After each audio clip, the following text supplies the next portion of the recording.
আমার আল্লাহ বলছে, রে বান্দা, পঞ্চগড়ের কৃষক, ভাবছো আমি কৃষি কাজ করি, আমার মনটা বড় ছোট?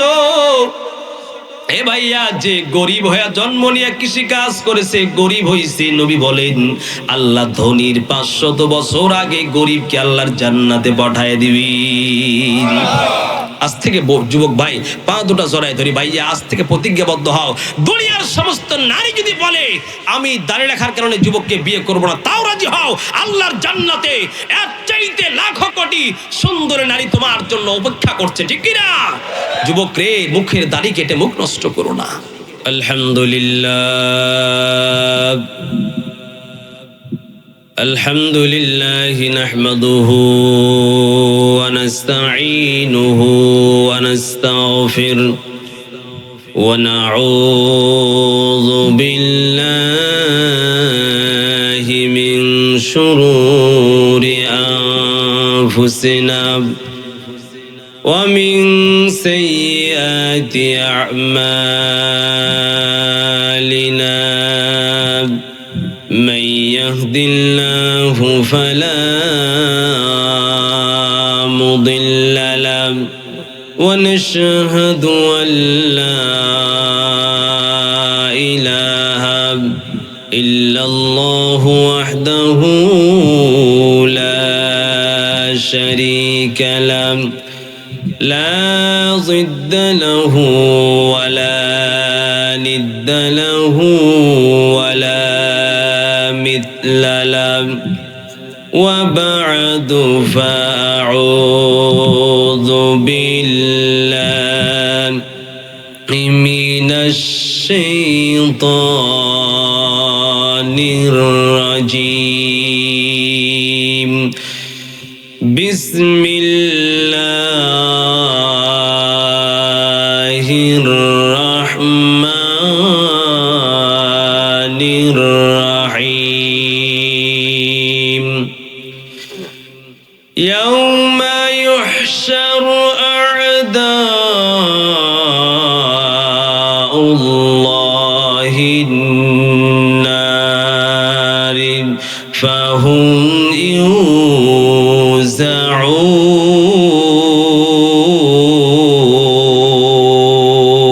يوزعون.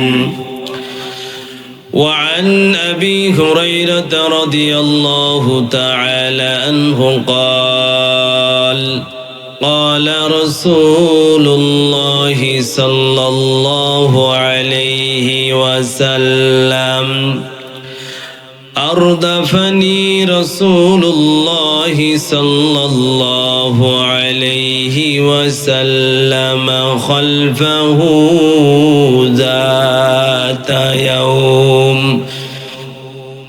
أو كما قال النبي صلى الله عليه وسلم.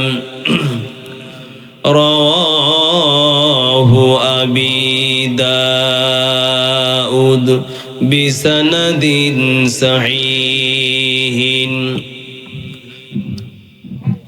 ومحشر گر خدا پرسید بغوین در جواب او شهید عشق شهید خنجرش قد گواهی کفن دارم. ভাইজান বহু দূরে মদিনা, আমরা কেমনে যাইব জানি না, ঠিক না ভাইয়া? বহু দূরে মদিনা, আমরা কেমনে যাইব জানি না। দয়া করে দয়ার আল্লাহ, দয়া করে দয়ার আল্লাহ, পুরাও মনির বাসনা। দয়া করে দয়ার আল্লাহ, পুরাও মনির বাসনা। ইলাহি ইলাহি আবদুকাল আসি আতাকা মুকিররাম বিযুনুব কদ দাআকা আগিথনা ইয়া গিয়াসাল মুস্তাগীথিন বিফদলিকা ইয়াওমা ইউখাদ বিন নওয়াসি। আলহামদুলিল্লাহ, মাধুপাড়া জয় মসজিদ ও এলাকাবাসীর উদ্যোগে আয়োজিত তাফসীরুল কোরআন মাহফিলের সুযোগ্য সভাপতি, বিশেষ অতিথি, পাশাপাশি প্রধান অতিথি, এই গভীর রাত্রে কোরআনুল কারীমের সুধা পান করতে আসা দিনদার মুসল্লি ভাইয়েরা, স্নেহের কচি ও কাজারা, আশপাশ থেকে ছুটে আসা বিভিন্ন আইম্মায়ে মাসাজিদ, আইন শৃঙ্খলা রক্ষাকারী ভাইরা, সাংবাদিক ভাইরা, ক্যামেরাম্যান ভাই যারা উপস্থিত আছেন, সকলকে নিয়ে সেই মহামালিকের দরবারে গভীর রাত্রে আওয়াজকে উঁচু করে মহান মালিকের দরবারে আকাশ বাতাস মুখরিত করে মহামালিককে পাওয়ার উদ্দেশ্যে, আল্লাহকে সাক্ষী রাখার উদ্দেশ্যে, আল্লাহকে পাওয়ার উদ্দেশ্যে সকলেই সমস্বরে আওয়াজকে উঁচু করে শয়তানকে তাড়ার লক্ষ্যে কুফরি মতবাদকে মাটির সাথে মিশিয়ে খান খান করতে কালিমার আওয়াজ, বুলন্দ আওয়াজে সকলে ইমানি চেতনার প্রমাণ দিয়ে শয়তানকে তাড়ার লক্ষ্যে আমরা সকলে আকাশ বাতাস মুখরিত করি। অন্তরস্থল থেকে আমরা গাছপালা সকলকে সাক্ষী রেখে বলছি আলহামদুলিল্লাহ। আমি যতক্ষণ কথা বললাম আপনাদের আওয়াজটাই তেমন হলো না, কি রাগ করেছেন ভাইরা? একটু জোরে বলা যাবে কি আলহামদুলিল্লাহ?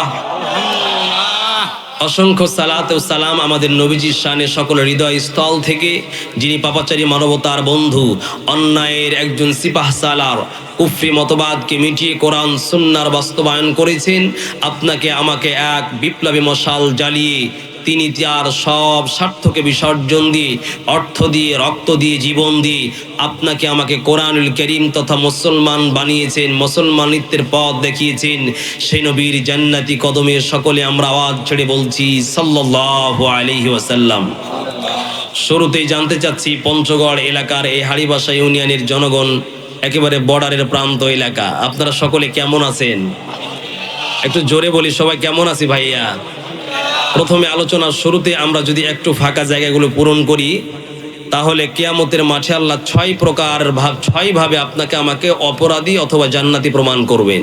তার মধ্যে 1 নম্বর আল্লাহ বলছেন সূরা জিলজালের 3 নম্বর আয়াতে, ইয়াউমা ইদিন তুহাদ্দিসু আখবারাহা, জায়গা আমার পক্ষে অথবা বিপক্ষে সাক্ষ্য দিবে, ঠিক কি না?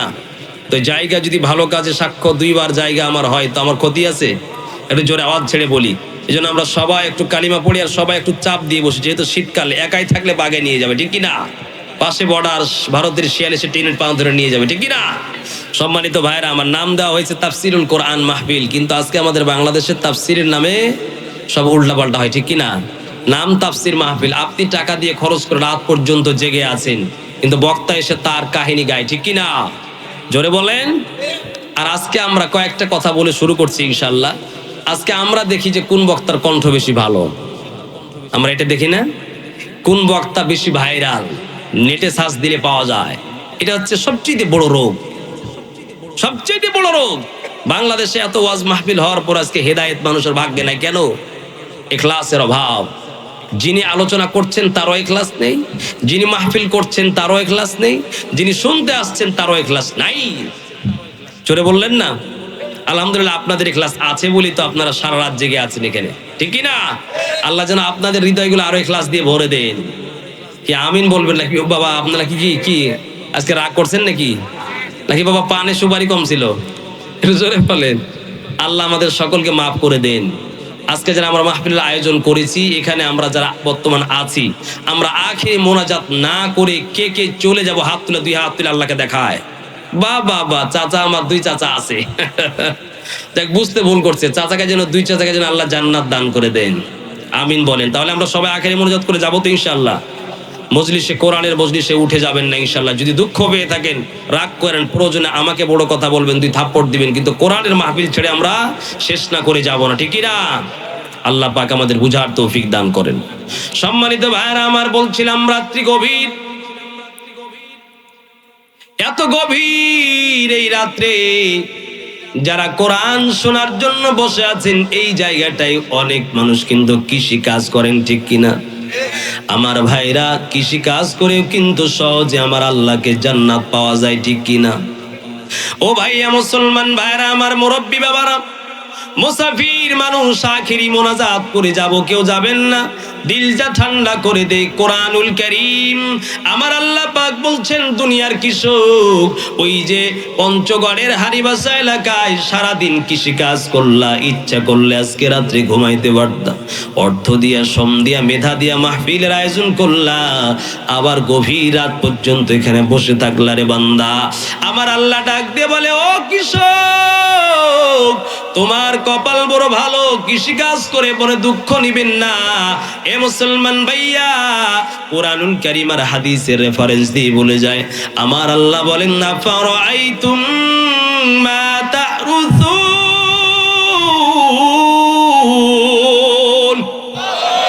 আমার আল্লাহ বলছে, রে বান্দা, এ পঞ্চগড়ের কৃষক, ভাবছো আমি কৃষি কাজ করি, আমার মনটা বড় ছোট? এ ভাইয়া, যে গরিব হয়ে জন্ম নিয়ে কৃষি কাজ করেছে, গরিব হইছে, নবী বলেন আল্লাহ ধনীর 500 বছর আগে গরিবকে আল্লাহর জান্নাতে পাঠায় দিবি। গরিব হলে মনে দুঃখ নেবেন, বলবেন আমি তো কৃষি কাজ করি, আমি আর কি দাম আছে?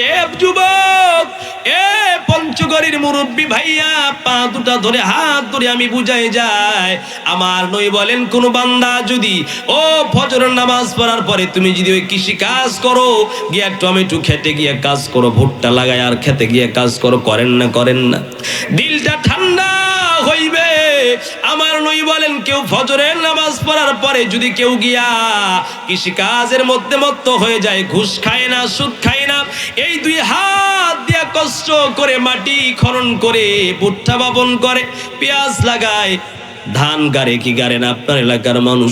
আমার আল্লাহ বলে, বান্দারে, ওই যে ফজরের নামাজ থেকে নিয়ে শুরু করে জোহরের নামাজ পর্যন্ত যত কাজ করছো হালাল রিজিকের অন্বেষণের জন্য, ওই যে হাত দিয়ে মাটি সরায়া ভুট্টা লাগাইছো, জোহর থেকে আসর পর্যন্ত দাঁড়ায় নামাজ পড়লে যত নেকি হইতো, কৃষি কাজ করার কারণে আল্লাহ তোমার কাজগুলিকে নামাজের মতো নেকি দিছি।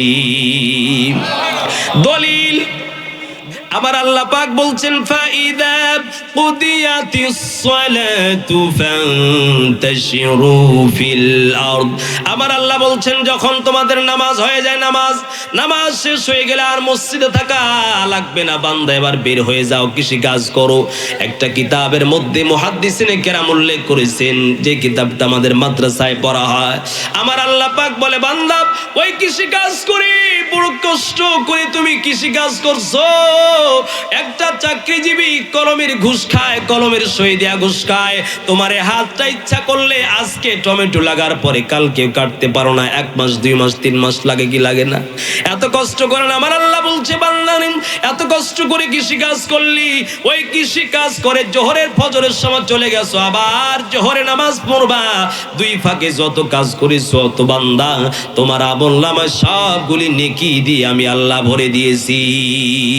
কারণ আল্লাহ বলছেন, নামাজ পড়া হয়ে গেলে আর থাকার দরকার নেই, মসজিদ থেকে বের হও, ফান্তাশিরু ফিল আরদি, যাও পৃথিবীতে ছড়িয়ে পড়ো, ওয়াবতাগু মিন ফাদলিল্লাহ, গিয়ে রিজিক তালাশ করো। ওই জন্য কৃষি কাজ করছেন, মনটা বড় করবে। প্রিয় ভাইরা আমার, টমেটো লাগাইছেন, অনেক সময় টমেটোর দাম হয় না, বৃষ্টির কারণে নষ্ট হয় কি হয় না? জোরে কথা বলতে হবে। আমার নবী বলছেন, কৃষি কাজ করে টমেটো নষ্ট হয়ে যাক, ভুট্টা নষ্ট হয়ে যাক, মরিচ গাছ নষ্ট হয়ে বান্দা পাওনা সব নষ্ট হয়ে যাক, মনে দুঃখ নিবি না। নবীজি বলেন, মা মিন মুসলিমিন ইয়াগরিসু গরসান ওয়া ইয়াজরিউ যারআন ফায়াকুলু মিনহু দাব্বা ওয়া তুয়ুর। অনেক সময় টমেটো গুলো পাখিতে খেয়ে নষ্ট করে, ধানগুলো পরে শিলাবৃষ্টির কারণে জমিনে ধানগুলি পড়ে যায় কি যায় না? জোরে বলেন। অনেক সময় ভুট্টা সব পোকা লাগিয়ে শেষ করে কিনা, মরিচের দাম নাই, বৃষ্টির কারণে মরিচগুলো সব নষ্ট হয়ে যায়। নবী আমার বলে, ও বান্দা কষ্ট নিবি না। কোন কৃষক যখন কৃষি কাজ করার পরে ওই মরিচগুলো নষ্ট হয়ে যাচ্ছে, দাম নাই, টমেটোগুলো নষ্ট হয়ে যাচ্ছে, দাম নাই, বান্দারে মনে কষ্ট নিবি না। ওই মরিচ নষ্ট হয়ে গেলে যাক, আল্লাহর বান্দা বান্দারে টমেটো নষ্ট হয়ে যাচ্ছে যাক, এ বান্দা যেই কৃষি কাজ করছো নষ্ট হয়ে যাক, মনে কষ্ট নিবি না। মুসলিম শরীফের হাদিসে নবী বলেন, মা বিন মুসলিমিন ইয়াজরিউ যারআন ওয়া ইয়াগরিসু গরসান, কোন কৃষক যদি কৃষি কাজ করার পরে সব নষ্ট হয়ে গেল, বেচতেও পায় না, মনে কৃষকের বড় যন্ত্রণা। ওই যে লোনের টাকা নিয়ে কৃষি কাজ করছে, কোথা থেকে দিবে, মনে বড় চিন্তা, মনে চোখে কোনো ঘুম আসে না। আমার আল্লাহ ডাক দিয়ে বলে, কৃষক দুনিয়া তো দুনিয়া, বড় কষ্ট নিবি না। ওই মরিচ ভুট্টা টমেটো সব নষ্ট যদি হয়ে যায়, তোর নষ্ট হয় নাই, একটা পাখিতে যদি খাই রে বান্দা, ওটা নষ্ট হয় নাই। আমার রাস্তায় দান করলে যত নেকি হয়, তার চাইতে বেশি নেকি আমি আল্লাহ দিয়ে দিব। কি খুশি হয়েছেন না বাবা? কষ্ট নিবেন না মনে। আরে কৃষি কাজ করছেন, যে দেশের কৃষি কাজ বেশি চাঙ্গা, ওই দেশের রাষ্ট্রের অর্থনীতির চাকা সবচেয়ে বেশি চাঙ্গা, ঠিক কিনা? কিন্তু দুর্ভাগ্য, এই দেশের সরকার কৃষকদের মূল্যায়ন করে না, ঠিক কিনা? মিথ্যা কথা বললাম? আরে কৃষককে, আপনি কৃষককে সম্মান দিবেন না, কৃষি কাজ করতে গিয়ে সার পায় না, ধান বিক্রি করতে গিয়ে আবার দাম পায় না, ঠিক কিনা? এটা হচ্ছে দেশ। আল্লাহ আপনাদের ইজ্জত দিয়েছেন, সম্মান দিয়েছেন। কয়েক জায়গায় আল্লাহ পাক ডাইরেক্ট কৃষিকাজের আলোচনা করছেন। তার মধ্যে সূরাতুল ওয়াকিয়া আল্লাহ বলছেন, আফারাইতুম মা তাহরুসুন, তোমরা কৃষিকাজ করো ভেবে দেখেছো? ওটা আমি করে না, আমি আল্লাহ পাক। তোমরা করো না, আমি আল্লাহ নিজে হাত দিয়ে করে দেই। চিন্তা করে দেখেন, ভুট্টার একটা দানা আপনি জমিনে ফেলাই দিলেন, ওই জমিনে কোনো রস নাই। সরষার একটা দানা আপনি জমিনে ফেলায় দিলেন, ওই জমিন থেকে তো আর ভুট্টা না হওয়ার কথা। আমার আল্লাহ বলে, বান্দারে, ও কৃষি কাজ করা কৃষক বান্দা, তুমি একটা ভুট্টার দানা জমিনে মাটির মধ্যে ফেলে দাও, মাটিতে নষ্ট হয় না। আমি আল্লাহ আমার রহমতের ফেরেশতা, আমার কুদরতের ফেরেশতাকে বলি, বান্দারে যা যা, ওই আমার কৃষক বান্দা একটা জমিনে ভুট্টার দানা ফেলাইছে, নষ্ট হয়ে যাওয়ার কথা। যদি দানা সব নষ্ট হয়ে যায়, ধানের চারাগুলো যদি নষ্ট হয়ে যায়, বান্দা কি খাবে? আমার আল্লাহ পাক বলে, বান্দারে যা যা, আমার ওই কৃষক বান্দার ভুট্টার দানাগুলি ফেরেশতার মাধ্যমে আমি আল্লাহ রিপেয়ারিং করিয়া, পর্যাপ্ত মাটিতে রস দিয়া, ওই মাটির আর্দ্রতার তাপ দিয়া, মাটির মধ্যে তাপ দিয়া আমি কৃষিকাজ। ভুট্টার দানাটা চিল্লেও কিন্তু কোনো ভুট্টার পাতা দেখা যায় নাকি? জোরে বলেন। শুকনা টনটনে দানা, আমার আল্লাহ বলেন, ওই শুকনা দানাকে আমি আল্লাহ আমার কুদরতের হাত দিয়ে ফেরেশতার মাধ্যমে টোকা দিয়ে ফাটায়া দেই জমিনের মধ্যে থেকে। ওই শুকনা দানা থেকে আমি আল্লাহ মুখ ফাটায়া চারা বের করি তোমার জন্য। এ মুসলমান, তার নাম হচ্ছে আল্লাহ, তার নাম হচ্ছে রব। জোরে বলেন তো, তার নাম কি? রব। সে আল্লাহকে সিজদা দেবেন? জোরে বলেন তো ভাই, দিবেন সিজদা? আমার ভাইরা, যা করছেন, আমি সামনের দিকে তাফসীরের দিকে আগাচ্ছি। এ মুসলমান ভাই, দিল থেকে বুঝান, গভীর রাত হয়ে গেছে, 60 বছর 70 বছরের হায়াত, দিল থেকে বারবার বুঝান, খাইরে অন্তর, কত মানুষ তো এই 2 হাত দিয়ে দাফন করলো, কত মানুষ এই গভীর রাত্রে এখন আপনি বিছানায় গিয়ে কিন্তু ঘুমায় যাবে। দিল থেকে ভালো করে বুঝান, এই 2টা হাত, এই 2টা হাত দিয়ে কত মানুষকে আপনি দাফন করছেন। 3 টুকরা বা 5 টুকরা সাদা কাপড় দিয়ে কিন্তু 3.5 হাত মাটির নিচে বাঁশের অঙ্গনে, বাঁশের কাটার নিচে রাখছেন না না? এ দিল থেকে বুঝান, গভীর রজনীতে হাইরে কপাল, কত মানুষকে আমি নিজ হাত দিয়ে দাফন করলাম। আমার আল্লাহ বলে, বান্দা তাকা দেখো, ম্যান ইজ মর্টাল, পৃথিবীতে কোনো মানুষ নাই যে মরবে না, সমস্ত মানুষ কিন্তু মরে ওই কবরে যাইবে, ঠিক কিনা? আমার আল্লাহ বলছেন, বান্দা শুধু এখান থেকেই তোমার শেষ নয়, কিয়ামতের ময়দান দাঁড়া যাবে, কিয়ামতের ময়দান উপস্থিত হবে, হবে কি হবে না? আমার আল্লাহ পাক বলছেন সূরাতুল হামিম আস-সাজদা 24 নম্বর পারার 19 নম্বর আয়াতে আমার আল্লাহ বলছেন, বান্দা মরার পর তুমি চিন্তা করো না যে তোমার কোনো আমল নাই, তোমার কোনো কিছুই নাই। আল্লাহ পাক বলেন সূরাতুল বানী ইসরাইল 15 নম্বর পারা 13 নম্বর আয়াতে আল্লাহ বলেন, আল্লাহ পাক কিয়ামতের মাঠে বলবেন ওয়া নুখরিজু লাহু ইয়াউমাল কিয়ামাতি কিতাবাই ইয়ালকাহু মানসুরা। আমার আল্লাহ পাক বলছেন বান্দা চিন্তা করে দেখো, ওয়া নুখরিজু লাহু ইয়াউমাল কিয়ামাতি কিতাবাই ইয়ালকাহু মানসুরা। কতকাল ফজরের আযান হইছে, মুয়াজ্জিন সাহেব ফজরের নামাজের সময় মুয়াজ্জিন সাহেব একটা ডাক দিছে তোমাকে, as-salatu খায়রুম মিনাল নাওম।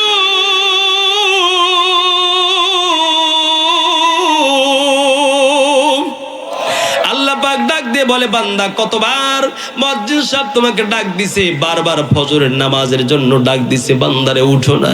আমার আল্লাহ ডাক দিয়ে বলে বান্দা ওয়া নুখরিজু লাহু ইয়াউমাল কিয়ামাতি কিতাবাই ইয়ালকাহু মানসুরা। এ বান্দা সেদিন কিয়ামতের মাঠে ফজরের নামাজের খাতা তোমার খালি আছে না নাই? ফজরের নামাজ পড়ে না, জোরে চিল্লা বলেন। জোহরের নামাজও খালি, বাবা মায়ের সাথে কত কটূক্তিকর আচরণ করে আছে না নাই? এ মুসলমান ভাইরা, আল্লাহ পাক বলে ওয়া নুখরিজু লাহু ইয়াউমাল কিয়ামা, এ বান্দা কিয়ামতের ময়দানে কিতাবাই ইয়ালকাহু মানসুরা। বান্দারে তোমার খাতা যখন ছেড়ে দেওয়া হবে, ছেড়ে দেওয়ার পর খাতাটা তোমার সামনে উপস্থিত হয়ে যাবে। দেখবেন আপনার নামে যদিও নোটিশ জারি হয়ে যায়, মামলার নোটিশ, পড়তেও পারে না, মামলার নোটিশ জারি হয়েছে, একজন যখন পড়ে দেয় চাচা তোমার নামে মামলা হয়েছে, আতঙ্ক হয়ে যায় কি যায় না? জোরে বলেন। আপনি দেখবেন ঢাকা পিজি হাসপাতালে গিয়ে দেখেন, আপনার পঞ্চগড় সদর হাসপাতালে গিয়ে দেখেন, যার করোনা ভাইরাসের সময় যার করোনা ধরছে কত আতঙ্ক করছে না করে না? ক্যান্সার রোগ যার নির্ণয় করতে গিয়ে দেখেন, ক্যান্সার রোগ যদি আপনার ধরা পড়ে, একজন গিয়েছে ক্যান্সার দেখাতে, বাবা পড়তে পারে না, সন্তান প্রেসক্রিপশনটা নিয়ে বলে বাবা তোমার বড় রোগ হয়েছে। বাবা রোগ হওয়ার আগেই যখন দেখছে খাতায় লেখা আছে ডক্টরে আপনার রেজাল্ট দিয়েছে ক্যান্সার হয়েছে, চিৎকার করে আত্মঘাত করে বাবা ওখানে কান্দে না কান্দে না। আমার আল্লাহ বলছেন বান্দা কিয়ামতের মাঠে তোমার আমলনামা তোমার দরবারে হাজির। ওই আমলনামা নিয়ে রে বান্দা যখন দেখবে ফজরের নামাজে বান্দা নাই জাহান্নামে টিকিট, ঘুষ ছাড়া বান্দা নাই জাহান্নামে টিকিট, দাড়ি কাটতে আল্লাহ নিষেধ করেছেন জাহান্নামে টিকিট, সেই দিন বান্দাকে আল্লাহ বলবে রে বান্দা, সূরা বানী ইসরাইল 15 নম্বর পারা 14 নম্বর আয়াতে আল্লাহ বলেন, আল্লাহ পাক বলবেন ইকরা কিতাবাকা কাফা বিনাফসিকাল ইয়াউমা আলাইকা হাসিবা।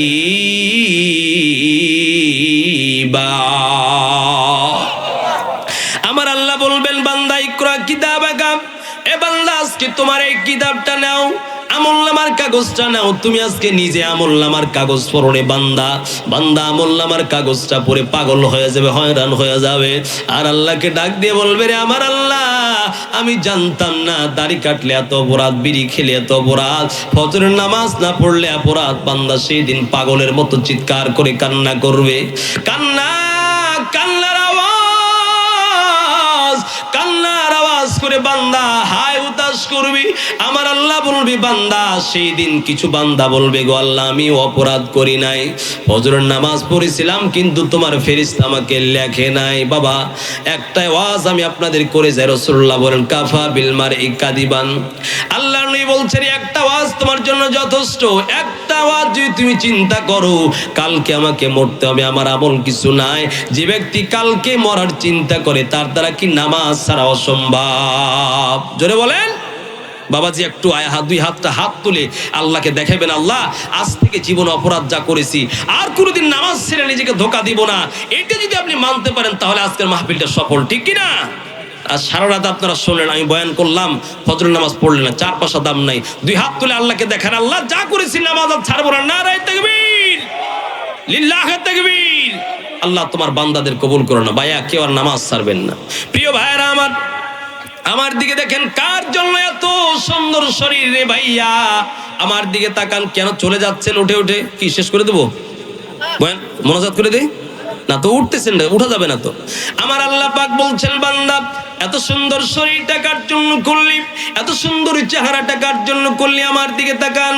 আল্লাহ পাক বলেন সূরা হামিম সাজদার 24 নম্বর পারার 19 নম্বর আয়াতে আল্লাহ বলেন, ওয়া ইয়াউমা ইউহশারু আ'দাউল্লাহি ইলান নারি ফাহুম ইউযাউন। আল্লাহ পাক বলেন, ওয়া ইয়াউমা ইউহশারু আ'দাউল্লাহি ইলান নার, কিয়ামত যেদিন হবে, আমার আল্লাহ বলেন ইয়াউমা ইউহশারু আ'দাউল্লাহি ইলান নার, যারা আল্লাহর দুশমন, ফজরের নামাজ না পড়ে ঘুমায় আছে, দাড়িটা বারবার কাটছে, আছে না নাই যুবকেরা? এই যুবক, তোমার পায়ে আমি দুইটা হাত রেখে বলি রে যুবক, দাড়ি রাখা আমরা কিন্তু দাড়ি রেখে আমাদের সম্মান নষ্ট হয়ে যায়, গেছে নাকি বলেন তো? কি রাগ করছেন নাকি? আপনাকে বাস্তব কথা বলি, আপনি মুসলমান, আল্লাহর গোলাম, নবীর উম্মত। কিয়ামতের মাঠে নবী যদি বলে, বাবা তোমার বুকে দাড়ি নেই, আমি তুমি আর তোমার উম্মত কিনা আমার পরিচয় তোমার সাথে নাই, কোনো পাপ থাক বাবা, কোনো পথ থাকবে বলেন তো একটু জোরে? অথচ হাদিস শরীফের মধ্যে প্রায় একাধিক হাদিস, প্রায় 26টা হাদিস আমার ছোট্ট জ্ঞানে আমি মুখস্থ করে রাখছি। রাসূলুল্লাহ বলছেন, আউফিরুল লিহইয়া উহফুস সাওয়ারিবা, এ উম্মত যুবকেরা, তোমার বিবি যদি তোমার ভাত না খায়, তারপর আল্লাহর আদেশ অমান্য করবি না, মোচটাকে ছোট করো, দাড়িকে লম্বা করে দাও। কার আদেশ? জোরে বলেন, কার আদেশ? এখন বর্তমান কুলাঙ্কার কিছু দল বের হয়েছে, বলছে দাড়ি টাড়ি এগুলো নাকি আল্লাহর আদেশ না, এগুলো নাকি ইসলামী না। কি নাউজুবিল্লাহ বলবেন না? দলটার নাম বলবো? হিজবুত তাওহীদ নাম শুনছেন আপনারা? জোরে বলেন। হিজবুত তাওহীদের কুলাঙ্কার বেয়াদবগুলি বলছে দাড়ি নাকি ইসলাম না। আরে মুসলমান যে বলবে দাড়ি ইসলাম না, তার ইসলামের মধ্যে 4 পয়সা কোনো সম্পর্ক থাকতে পারে না। এজন্য হিজবুত তাওহীদ নামের কুখ্যাত বেঈমানের দলটা, এটা মুসলমান না, মুসলমান নামের মুনাফিক। কারণ দাড়ি, সে বলছে কি দাড়ি নাকি মদিনার মানুষের একটা ঐতিহ্য। নাউজুবিল্লাহ। আল্লাহর নবী আমরা দাড়ি রাখি কি জন্য? রাসূল সাল্লাল্লাহু আলাইহি ওয়াসাল্লাম রাখতে বলেছে তাই রাখি, ঠিক কি না? মেডিকেল সায়েন্স বলছে যুবক তাদের পাল্লায় পড়বি না। মনে রাখবেন, নবী নবী, এ নবীর উম্মতের দলে যুবক ভাইয়া, দেখো আমিও তো যুবক নাকি, আমার বয়স 90 বছর। কই আমিও তো যুবক। এই যে এনাদেরকে দেখেন, আপনাদের এলাকার যারা আলেম তারাও তো যুবক। কই দাড়ি ছেড়ে কিন্তু আমরা, আমাদের সম্মান কমে যায় নাই যুবক ভাইয়েরা, বলেন তো সম্মান কি কমছে? অথচ দেখেন, আলা আন্নাল উম্মাতা আন্নাল উলামা ইজতামাআত, সমস্ত হক্কানি আলেমরা একমত, যারা দাড়ি কাটে ছোট করে তারা কিন্তু সর্বদা গুনাহগার হচ্ছে, ঠিক না? এই যুবক ভাই কষ্ট নিচ্ছেন নাকি? এ যুবক রে, আপনাকে কষ্ট দেওয়ার জন্য আমি আসি না। এ যুবক, কবরে রাখার পর দেখেন নামাজ আপনি পড়ছেন, নামাজ কিন্তু বস্তা ভরে আপনার সাথে যায় না। বাহ্যিক দৃষ্টিতে দেখার যে আমলটা সাথে যায়, তার নাম হলো কিন্তু এই দাড়ি, ঠিক না? আবার বলবেন কালকে কি হুজুরদের কোনো কাজ নাই, দাড়ির নামাজ না পড়ে দাঁড়িয়ে খেলাপ। আরে ভাই, যেটা যে নামাজ পড়ছে না কিন্তু কি দাড়ি ডাকছে, কথার কথা। তো দাড়ি না রাখার গুণটা তার বাঁচলো, ঠিক কি না? এই জন্য হে যুবক ভাই, আপনাকে আমি আজ থেকে আমি একটু অনুনয় বিনয় করে বলি, হে মুসলমান, হে যুবক, দেখেন আপনার বউয়ের মুখে আপনি তো সারের বস্তা মারেন, তাও বউয়ের মুখ দিয়ে দাড়ি বের হয়? যদি বলেন এই যুবক একটু দেখেন তো, বাড়িতে গিয়ে আপনার কীটনাশক সার যত কিছু মারেন, বউয়ের মুখ দিয়ে দাড়ি বের হবে? দেখেন, তার মানে বউকে দাড়ি ছাড়াই আল্লাহ সৌন্দর্য করেছেন, আর পুরুষদেরকে আল্লাহ সৌন্দর্য দান করেছেন দাড়ি দিয়ে, ঠিক কি না? মেডিকেল বিশেষজ্ঞদের মতামত, যারা প্রতিনিয়ত দাড়ি কাটে তাদের পুরুষত্ব ক্ষমতা নষ্ট হয়ে যায়। এটা আমার কথা বলছি না। ও যুবক ভাই আবার ঠিক বলতেছে, বাবা তো ভাইয়া মাশাআল্লাহ, ঠিক বললেও ঠিক, না বললেও ঠিক, ঠিক কি না? এজন্য প্রিয় ভাই, আজকে যুবক ভাইরা একটু আল্লাহকে দেখান। এ ভাইয়া, আরে ভাই, বইয়ের পাল্লায় পড়িও না, গার্লফ্রেন্ডের কথায় পড়িও না। যুবক, এই শরীরে শক্তি কে দিয়েছে রে ভাইয়া? এ ভাই একটু আমার দিকে তাকান। এ প্রিয় ভাই প্লিজ, কে শরীরে শক্তি দিল? হাঁড়ির পাতিলের দিকে তাকিয়ে দেখেন, এক পাতিলের ভাগ খেয়ে দাদার বয়স চুল পাকতেছে, যুবকের বয়সের আরো তারুণ্যতা বাড়তেছে। কে দিল? এক পাতিলের এক পুকুরের ভাত খেয়ে, এক গাছের আম খেয়ে। এই যুবক দেখো, তোমার শরীরের মধ্যে তারুণ্যের অহংকার আসতেছে, আর দাদা বৃদ্ধ হয়ে যাচ্ছে, ঠিক কি না? আপনার দাদার দিকে তাকায় দেখেন, দাদাও এককালে সুঠাম ছিল, কত শক্তি ছিল, আজকে দাদা হাঁটতে গেলে পিছনে পড়ে যায়। এই যুবকের শক্তি চিরজীবন থাকবে না। আমার আল্লাহ পাক বলছেন সূরাতুদ দাহরের মধ্যে 1 নম্বর আয়াতে 29 নম্বর পরে আল্লাহ বলেন হাল আতা আলাল ইনসানি হিদুম মিনাদ দাহরি লাম ইয়াকুন শাইআম মাযকুরা।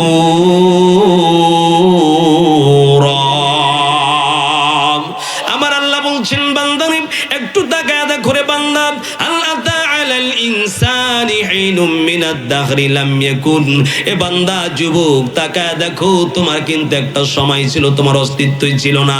বাবা মায়ের অ্যাডজাস্ট হওয়ার কারণে, বাবা মায়ের মিলন হওয়ার কারণে তোমার নাপাক পানি, এক ফোঁটা নাপাক পানি দিয়ে তুমি তৈরি হয়েছো।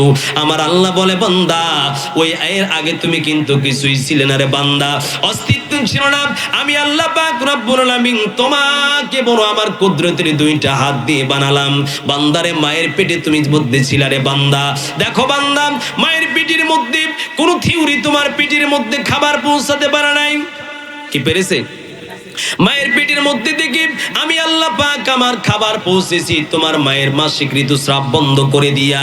আমি আল্লাহ তোমার এই কুদরতের, আমার কুদরতের হাত দিয়ে মুখ বানিয়েছি। মায়ের পেটে তোমার মায়ের যে দেখো মর রক্ত তোমার খাবার যোগান দিয়েছি আমি আল্লাহ, মুখ দিয়ে খাবার দেই নাই।